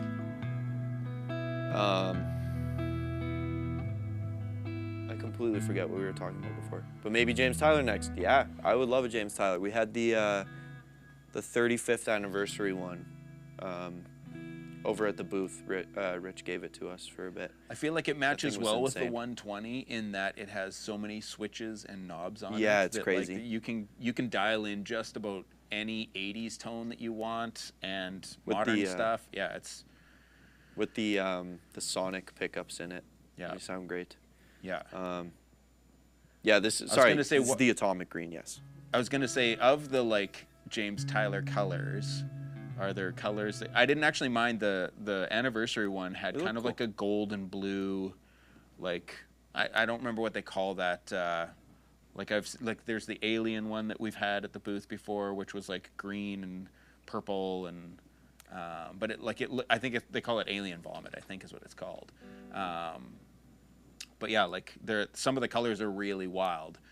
I don't know if I would be tempted to get something maybe just a little more. Kyle's actually got a pretty wild The, looking like, Miami Jawbreaker Vice, one, yeah. like Miami Vice Pink colors. and blue. It's yeah. awesome looking. Yeah, Tyler makes some pretty sweet stuff, and the headstock that everybody loves to hate.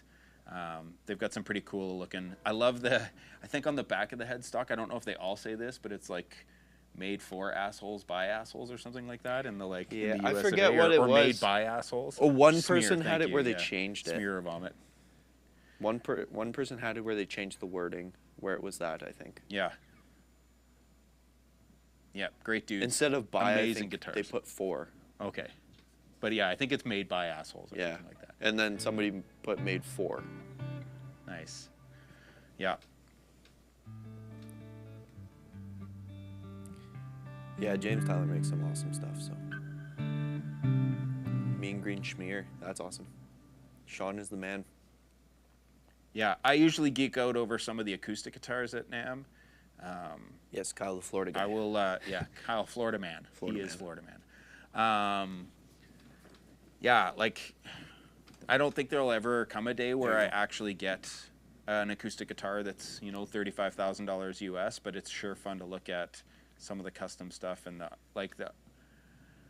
the craftsmanship that goes into making not just acoustics, but some of the really pretty guitars, and yeah, to just sort of see what comes out of people's creative endeavors is really, it's cool to see. NAMM it's sort of a one of a kind place to be and check out, and so yeah, they're if awesome. you guys get a chance, hit us up if you're ever like, oh man, I might be able to work out tickets or, you know, flights to get there. If we often have badges available, and you know, if you're part of the Rev community and we're connected with you, just hit us up, and if we can get you there, we'd love to have you stop by the booth and say hey and put a face to the tag name there. Like, I remember meeting Flux I think that was only last year. Yeah, it was last year because I met him the same time everybody else did. Yeah. And then Flux was there this year again. Yeah, so you're like, oh man, that's the...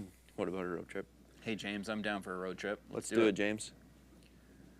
Let's take the church bus and we'll book it on down to... James, I'm being serious, man. If you find your way down to LA, we can probably get you sorted out for some tickets. Oh yeah. Fonzo, okay, cool. Fonzo guitar. Okay, cool. Cool acoustic guitar with shocking price. Okay, cool. I will definitely check that out. Thanks, Andrew. How's it going, Fluff? Yeah, Derek looks so much better with a beard. He needs to let that Abraham Lincoln grow out a little bit. Rev Factory tours. I mean, we've had some people come by and come check out the shop for sure. We've thought about doing videos for it, but You know, we did the fun one a little. We did the fun one a couple years back where we did the winter facility tour. Oh, yeah. That was a lot of fun to shoot.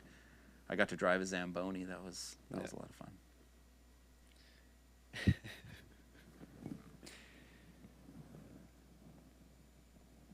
could bring your own PPE. Nice. Yeah, I'm sure if you can make it up to the shop, I'm sure we can figure out a way to get you guys, show you around. I mean, there's not much to show, so. Yeah, it's deceptively. Well, especially we're crammed now. into a very small space. Especially when you now, think about so. it. Yeah, yeah. We just moved the wood shop into another area, and so, yeah. But man, if you're like, seriously, if you guys are ever find yourselves in Winnipeg and you're looking for something to do, we got places we can send you, and come say hey, come hang out at the shop. That'd be great. Definitely got some food recommendations too, about. Yeah, places to check out in the city. Yeah, exactly. What else did we get from NAMM? I know We got not this- specifically from NAMM, but like kind of on the tour down. I know Derek picked up quite a few different. Yeah, he picked up a few pedals. pedals. So he picked up the Purple Nurple. I forget what that one, who that's by. Yeah, I don't know where that is. He picked up the telephone we've delay. got the telephone finally. delay. And then we got this. Oh yes, this was a big thing. Yeah, we should show this again. We showed it when we were talking about NAMM the other day. The brown box. Yeah, I was gonna say this is the AmpRx brown box. Basically, it's an attenuator, so you can starve your amps. Some amps work better when they're starved with a bit of power. They kind of, I guess, push harder.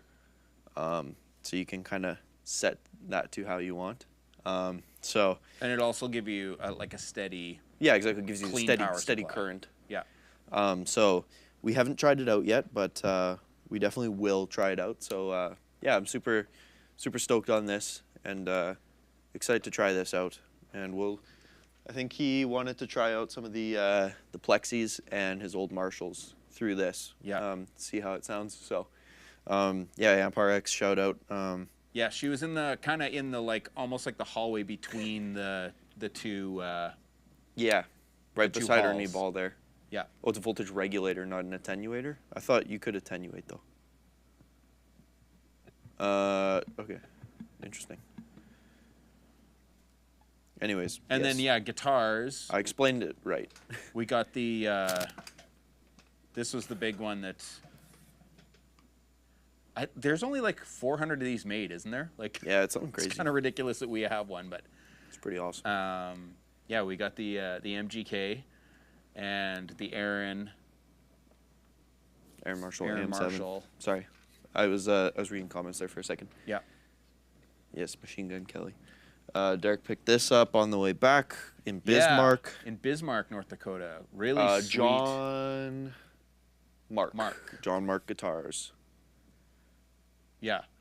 If you're a fan and you follow stuff, you know that like Derek picked it up and was like, "This is the neck. Feels amazing." So. Okay, voltage regulator. Well, the more you know.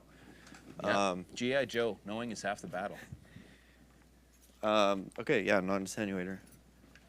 See, that's what's great about the live stream is that I learned so much stuff. There you go. And then, yeah, the AM7, which is right here. I can grab it. Show it off real quick. No, we did not. We have an Iconic. Actually, I think Manny has. Yeah, Manny got it. So Manny's got a Jazzmaster style Iconic. So this is the AM7. Super sick. Wenge neck.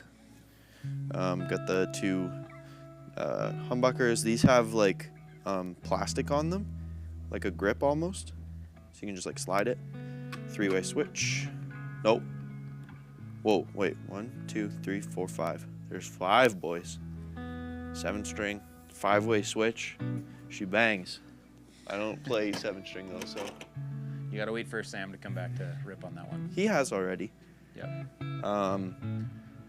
Yeah, I don't know if there was anything else that was picked up at NAMM. At NAMM specifically, I don't think we got. Oh, we got the Kernum. Yes. Mod. The yellow one, right? Yes. Oh, it's in his office. I'm not gonna go Yeah. get that. But we got the Kernum mod, so that was super. Or Moho, sorry, not mod. Moho. So that was cool. Moho, not mod. Yeah. Sorry. Yeah, I was gonna say you used to have an Iconic. You sold it to Manny. Brian from Worship Tutorials bought a Tamarack, which is the like Telly style. Super sick. Yeah. It's like a purple. Yeah, I also don't get the appeal of the razor blade guitar. I don't know. I The like neck it. is. It's sick. It's unfortunate how Plays nice awesome. the neck feels. Plays awesome. I think it's like this is a there's kill not switch. much you can do with it. It's a kill switch, It's though. a kill switch and a single volume. Doesn't even tap. Yeah. What are we doing so here? you better like what comes out of it. But yeah, the neck is actually. Also, I don't know how you sit and play it. Like Just like this. yeah, but no, that looks. It looks like a cigar box guitar is what it looks like. Yes, they did go to Line 6 in Yamaha. Worship Tutorials guys. They're awesome. Check them out if you haven't. What else did we get? Yeah, I can't think if there was any. Other than like just pedals. Oh, he bought a, what was that amp? The old amp that's super small. Oh, yeah, he bought an old Silvertone. Yeah, Like Silvertone. 1464 or whatever they're called. Yeah, Just he got a piece of Silvertone. junk. But hipsters like me dig that kind of stuff. True. Anybody got any other questions? Because we're running a bit long now, so. It essentially is a Bo Diddley. Have you seen those? Yeah. Yeah. Gretsch. Bo Diddley? Like I'm a sucker for the offset style, or like I probably lean more towards like Fender body shapes. Yeah, like even what's St. Vincent, what's her? She's got a crazy looking That's what it's called. It's called the St. Vincent. Ernie Ball. Ernie Ball. Yeah. Like that, it's such an odd shape to me that I'm like, And I the don't know that I Albert would Lee, ever want. where it's like the. Yeah. Yeah, they're not the best, in my opinion. As in looking, I'm sure they play great. I love She's Ernie Ball. like she's a crazy good guitarist. I meant it doesn't look good. No, it's I'm not, sure it sounds great. It's not but- aesthetically pleasing. Yeah, Robbie can attest that the Music Man St. Vincent is good. Mm-hmm. The necks on the Ernie Balls are insane. She's such a creative artist. I have always appreciated St. Vincent's music, and then watching her live stuff, it's like, yeah, she's pretty wild to watch play. Mm-hmm. Yeah. Anybody else got any other questions? Because we're getting there. Ernie Ball access? No, definitely not. No, I'm talking about the Luke 3, like the Steve Lukather. What Steve else? was in town, and I missed him. What was that, 2 days ago? Toto was here on Monday night. Yep. Apparently, the they Mariposa, blew the doors off of Journey. Yeah, Toto sounded way better than Journey, apparently. So. No, not the Axis. The Luke 3 and we had a Petrucci, the Majesty. Those were cool.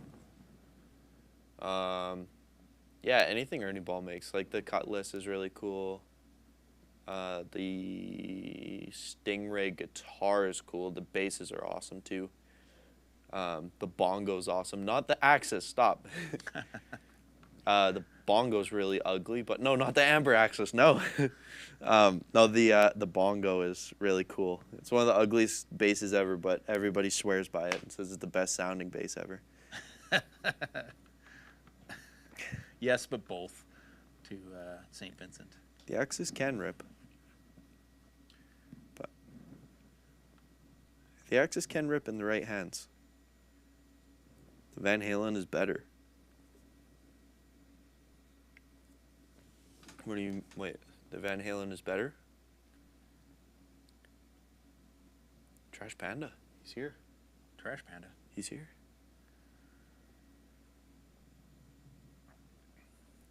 Nice. Van Halen is better. I don't get what you mean by that. I know the Axis is... Like the Van Halen, like the EVH, the Wolfgang? I don't think EVH... Oh, yeah.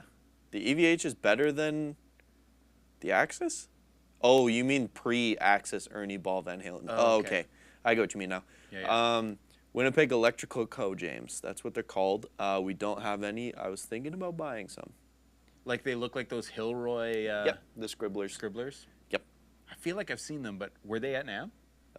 No, I don't think so. I don't think I saw them. I will say that the best feeling one that you have.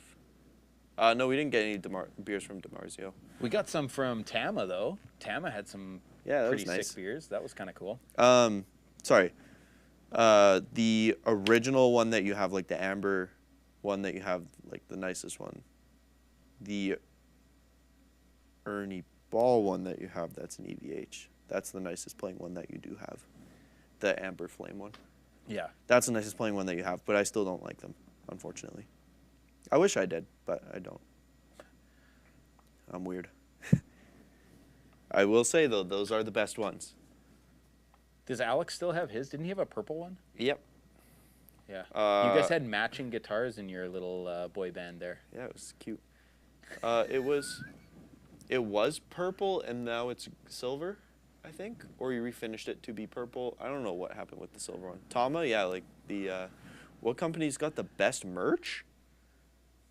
Oh. Actually, I didn't see a ton of merch. No, not a lot of people had them out. Yeah. Best comp. Yeah, Tama had. Rev. I don't know where. It's gotta be we Rev. did. I don't know how we got it. Derek had it at the end of the show, and he was like, "Hey, there was like a anniversary beer that they had made up that was good." Yes. Yeah, he had a purple Wolfgang. Yeah. The NAMM show had some pretty cool merch, actually. They had a really cool metal tee that said the NAMM show in metal font. That was cool. Yours an arch top. Oh, okay. Well, yours is... That one is the best one? I don't know. That's the only difference. The special isn't an arch top. It's just a flat. Rev hats are the best merch. It's true. Okay, cool. Yeah, Rev Especially when you're the one who had to print them all day. Yep. Emery Fry is a good friend of mine. Brought those Tama beers. Oh, cool. Nice. Yeah. Yeah, they were decent. It was good. Oh, cool. Yeah, the bottle opener. I have one actually on my keychain here. Yep, they're handy. Got one right here. Yeah. yeah, if anybody knows, cheers from Newfoundland, boys. What is it? She 11, some slick out there. 11:35? Like, it's 9:20 right now. Where was the where were the transfers? Where were they? We couldn't find the transfers. And the I didn't even folder. hear that you found the transfers. That means that they must have been at the shop because I Found it when we were moving a bunch of stuff. Yeah. Oh, that's cool. Acorn's amp had a PCB business card. That's awesome. Oh, that's cool. Anthony has them. Oh, so we must have sent it to Anthony in the. Oh, I get it now. You threw the transfers into Anthony's Omega amp,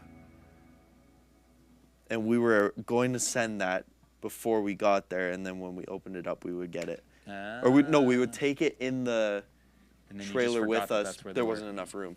That's why I get it now. Gotcha.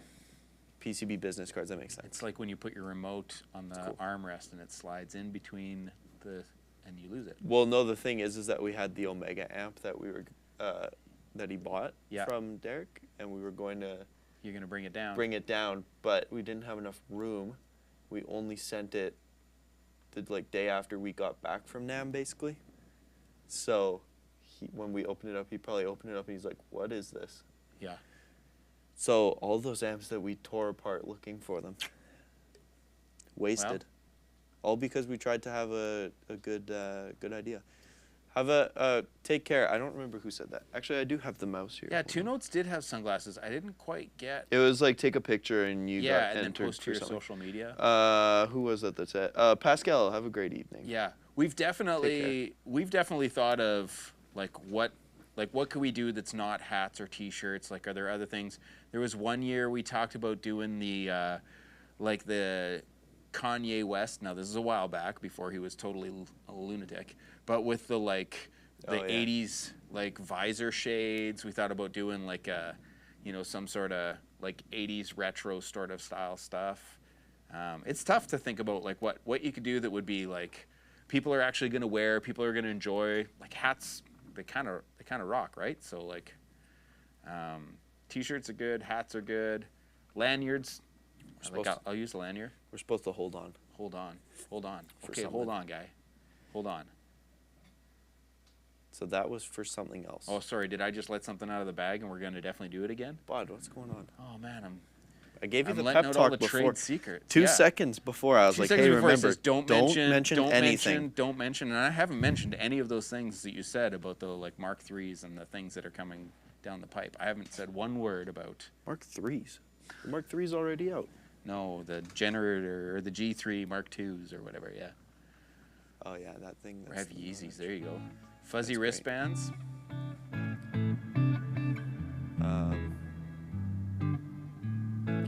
Well, you know what? While you guys are thinking about cool merch, in 2020 we're gonna do an 80s theme summer NAMM party. Yeah. While you guys are thinking about merch, go check out our merch at revamps.com and tell us what you guys would like us to do. Give us some ideas on merch. Bags are useful if you're like a tote. That would be cool. If you're dragging things around NAMM. I feel like there's less stuff being handed out now. I think everybody does so much of it digital now that you're right. Skankbanger was gonna play give away the shutter shades. There you go. Yeah. So we should just do that. We also talked about doing a Great White North, all wearing hockey jerseys and. Well, we were gonna do that. Make year. everything white. We were gonna wear hockey jerseys this year, but then we're like, wait, we're in LA. Yeah, but we're it's gonna hot. die. We're gonna be. Yeah. Pandemic ruined everything. True. Summer NAMM is no longer a thing. So. No. Yeah, I think I only made it to. I made it to 2. I went to one summer NAMM before we actually started showing at NAMM. We were in Nashville, Derek and I, and our spouses, and we kind of went and checked out NAMM to see if it was worth going down to. And then I think I was there the next year, and so that was the only time I ever made it down to summer NAMM. I thought it was because it was too hot. We did run out of time. There wasn't. yeah, that Summer NAMM, I embarrassed myself in front of Jeff King, which was a good time. As you can tell, I'm not a like amazing guitarist, and I was sitting there playing like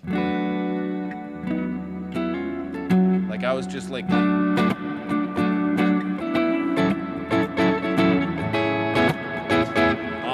our old D40.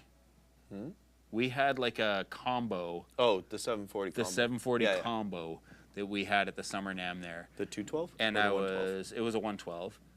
I'm pretty sure it was a 112. And I was playing in front of Jeff King, and I had no idea who he was.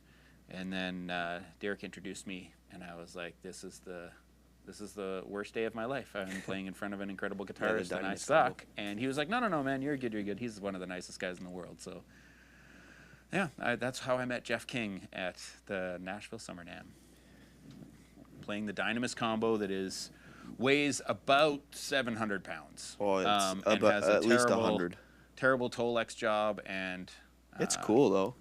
We have one here somewhere. There is one lying around here somewhere. I think we have two actually now, because there was one at the Nashville Locker. And for a while we had one that had 210. There was a 210 I was gonna say there's version, two. and then the 112, I think. Yep. Dynamis combos. Yep. Yeah, we were doing a bunch of cleaning up around the shop here the other day, and we found like some old rack mount 740s that I was like, hey, remember when we did rack mounts for about 20 minutes? I saw some merch. I probably shouldn't say this because now somebody's going to be like, hey, can you make me a rack mount? I'm like, ugh, no, we can't. For the museum, yeah. Yeah, with the old, like, I don't know if you can see it in the shot, but yeah, you can see the 740? Old 740 with that kind of oblong window in it. That I don't miss having a Tolex. I saw a Gear and Beer merch, like a T-shirt. I saw two of them when I was sorting merch up there because I wanted to just reorganize, and we moved it. That I've never seen before. It was like, I forget what it said on the front, but on the back it was like a huge, like it almost looked like the Country Fest shirt that you have, where it's like all the like pattern around it, and it said like Rev, then Gear and Beer in like a Western font almost. Oh. And they had like sponsored by, and like Two Notes was there, Aristides was there. It was like, this is crazy. Oh. And I've never seen that before. And there were two shirts up there. I wonder where was that maybe a Gear and Beer like that an was done event, overseas, like Nashville maybe, or in Germany, maybe. I don't know. Derek's here. He can maybe. Yeah, I know we've done a few like in-person live Gear and Beers. Like that's kind of where Gear and Beer got started. Was Nashville, doing Nashville live. It was for Nashville. I was gonna say I've never seen that before. I was like, wow. 350. Do you know what that's from? No. Oh, it's from South Park. Oh, nice. The chef's parents with the Loch Ness Monster. Do the LEDs eventually burn out in the Rev amps? I mean, I'm sure eventually they do, but in the 10 years that Derek's had his Mark 1, the lights are fine. Oh, it's not up. It's not up there anymore. But I don't know that I've seen any come back with I've never heard of one if with there's LED lighting burning issues, out. there are other issues. Yeah, it'll be like usually because the LED burns out. Like my 740's in the shop right now because the green isn't working, but it's a board issue. It's not an LED, and I haven't seen any other ones come back with that. So, Derek, that is true. I didn't know if I could share that. We are doing an in-person Gear and Beer in Winnipeg eventually. Sweet. We got to figure out some things, but sometime this spring. Is that like it's in the near future, or are we? I don't know. We've been talking about it for a few months. YMH like, exclusive. Yeah, it was a few months. It's been in the works where we've been talking about how cool it'd be. We've had LEDs go out, but it's rare. Okay, cool. See, I don't work with this year. Okay, cool. I don't work with amps or amp repair, so I don't really see what comes in. But I mean, if there's odd issues, sometimes people will share that and be like, hey, just so you know, because sometimes I test stuff. Some people will be like, hey, just so you know, this is an issue that one amp has popped up, so just be extra careful checking that. So, this year that'll be cool. We just got to figure out what to do, where to do it, when to do it. Winnipeg this year, though. Book your flights this year at some point, and maybe then you'll be there when we have the event. And then maybe not. Who knows? You might show up in December, and we would have done it in January. Hey, who knows? there's a lot of great local brew houses here that, if you've ever been in 1919, what's the... Thanks, bud. 1919. Who makes 1919? Little Brown Jug? Little Brown Jug. If you've ever been in their space, it's pretty sweet. They've done a couple of events. There's it's called the Growler Moto Show. It's like motorcycles, guys who like build bikes. I've got a 1975 CB400 that's a like cafe racer style bike. So there'll be bikes like that where guys will go and set up, and so there's space to do, like, you'll have a bunch of bikes parked in there, and then people are hanging out having. That's a pretty cool, spot. But there's lots of places like that in the city where, yeah, if we could work something out where we do it at a brewery, or like I got a buddy at One Great City, or we know the dudes at Kilter, and yeah, there's maybe a couple places we could work something out with the gear and beer. That'd be kind of fun. Grain to Glass. Yeah.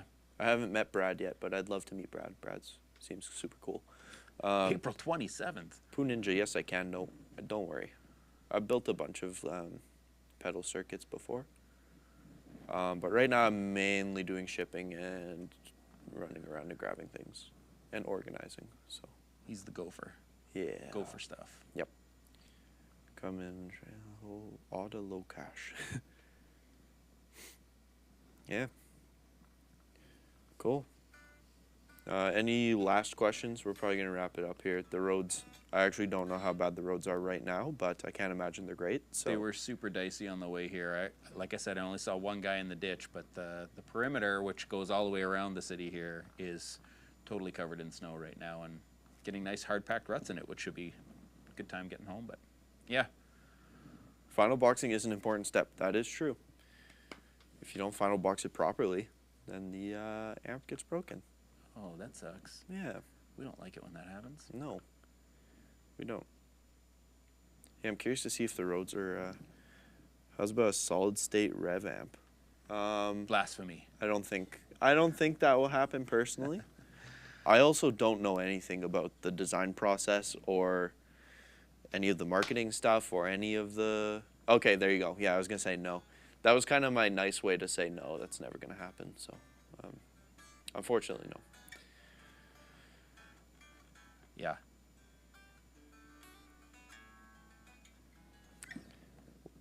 Why do you live in a place that's so cold? Because it's cheap. It's cheap. We and were born here. Our family is here. Yeah. Legit, that's one of the big reasons. Like our parents are here. Your parents. Well, you still live with your parents. Yeah. Yeah. Thanks, Robbie. Thanks, Robbie. Oh yeah, tater tots in the air fryer. Oh, give me some of your tots. Oh yeah, G-Series pedal into a power amp wouldn't be. Yeah, that'd be. Yeah.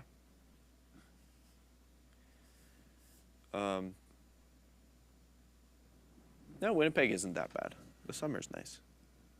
And actually, this winter, like we've got off really lucky this winter. We've had hardly any real cold. It's just the snow that's been an issue this. The last couple of weeks, even. It's not even. Yeah. It hasn't been a bad winter for snow, but. Yeah, I was gonna say, Derek, you'd be in Nashville if it wasn't for. Yeah. Business and family.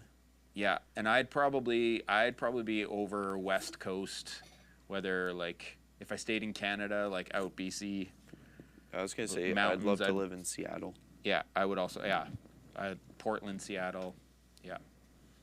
Yeah, I'm not a fan of the winter, but I also couldn't do like crazy hot like.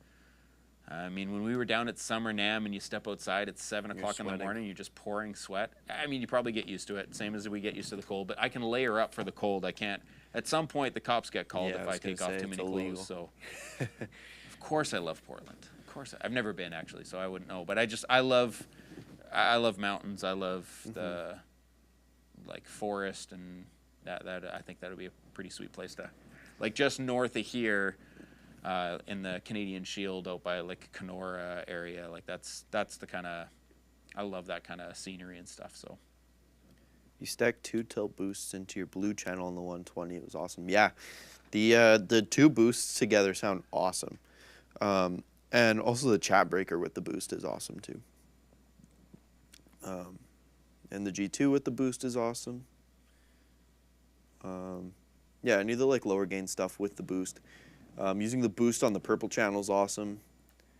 And the red channel is awesome. The green channel is awesome. It's great. Chickens or eagles? The Cheagles. We got Cobra chickens here. We called them Cheagles. We got Canadian Cobra chickens here. That's what we got. The Cheagles. The Cheezels. Those were good. The Cheezels that Michael gave us. Cheezels. I don't even remember what they were, but they were so good. Cheezels. What were they? Oh, the cheese rings. That's what they were. Oh. I just remember the Cheezels being good. Those were the best. And then Manny was pounding back the chippy. Oh, he gave us chippy salt. Chippy salt. Chippies. It's chicken flavored salt. Chicken burger. Yeah, chicken salt. The chippies. The chippy salt. Manny would just douse it into his hand and just eat it. Nice. By the handful. I was like, how are you doing that? So next week, Nauticlon, that's what's happening. You're gonna actually health permitted and weather permitted. We'll be hopefully building the Nauticlon. I think Sammy's back as well. Next week. Sweet. I think everybody's the whole gang back. is back. 110% MSG, no doubt. Nice. Like, it's not good for you. No, but it's so good. Like Funyuns only cheese? They're more like chip-ish. This might be only Canadian, but Humpty's, is that only Canadian? Like the party mix? Oh yeah, I don't know. Like those The rings. little rings that are like They're kind of like- like a corn chip. It's kind of, well, this is more like a normal chip than a corn chip, like a tortilla chip. No, It's potato corn. chip. Potato chip. Potato. Yeah. It's more like a potato chip. So it's like more brittle and thinner than a Funyun, because a Funyun's puffy, right? I think so, yeah. I've never had a Funyun. We don't really have them up here, so. Hoops. Sure. Like hoops. Sure. Yeah, hopefully the Nauticlon next week. It's sitting over there. I'm looking at it right now. So. Yeah, we just about built it, but Derek would have killed us, so. Dorian was talking to me. Would have taken away all his fun. Dorian was talking to me when I was pitching the idea of you coming because Bo unfortunately is sick. They were like a Cheetos. Were they? Oh. I do not remember that. Were they? Yeah, like you know things are dire if they're calling me in to come and play guitar for you guys. Yeah. Sorry, I was talking to Dorian and he was like, you should get you to build a Nauticlon because he wants somebody who doesn't know how to solder to do it. And I was like, you know how to solder? I know how to solder. Yeah. I was like, I guarantee you that he could do that in 5 minutes.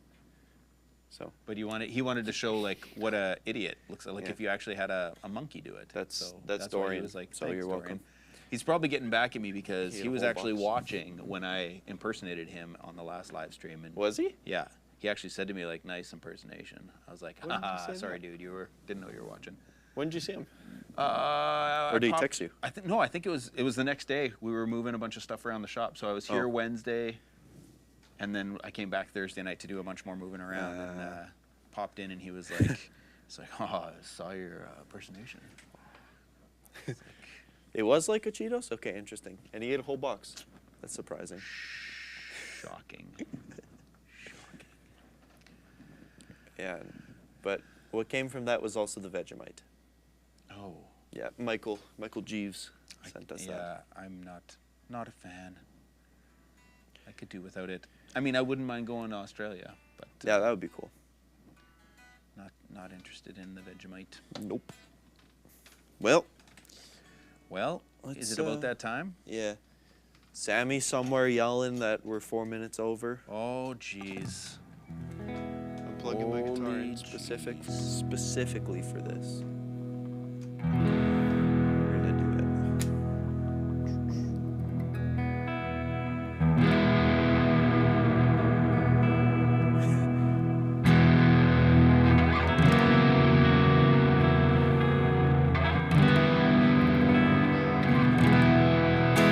Did you learn how to play Top Gun? What key is that? D.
I'm gonna figure out how to turn this off. Hold on, I gotta keep the fart pedal on.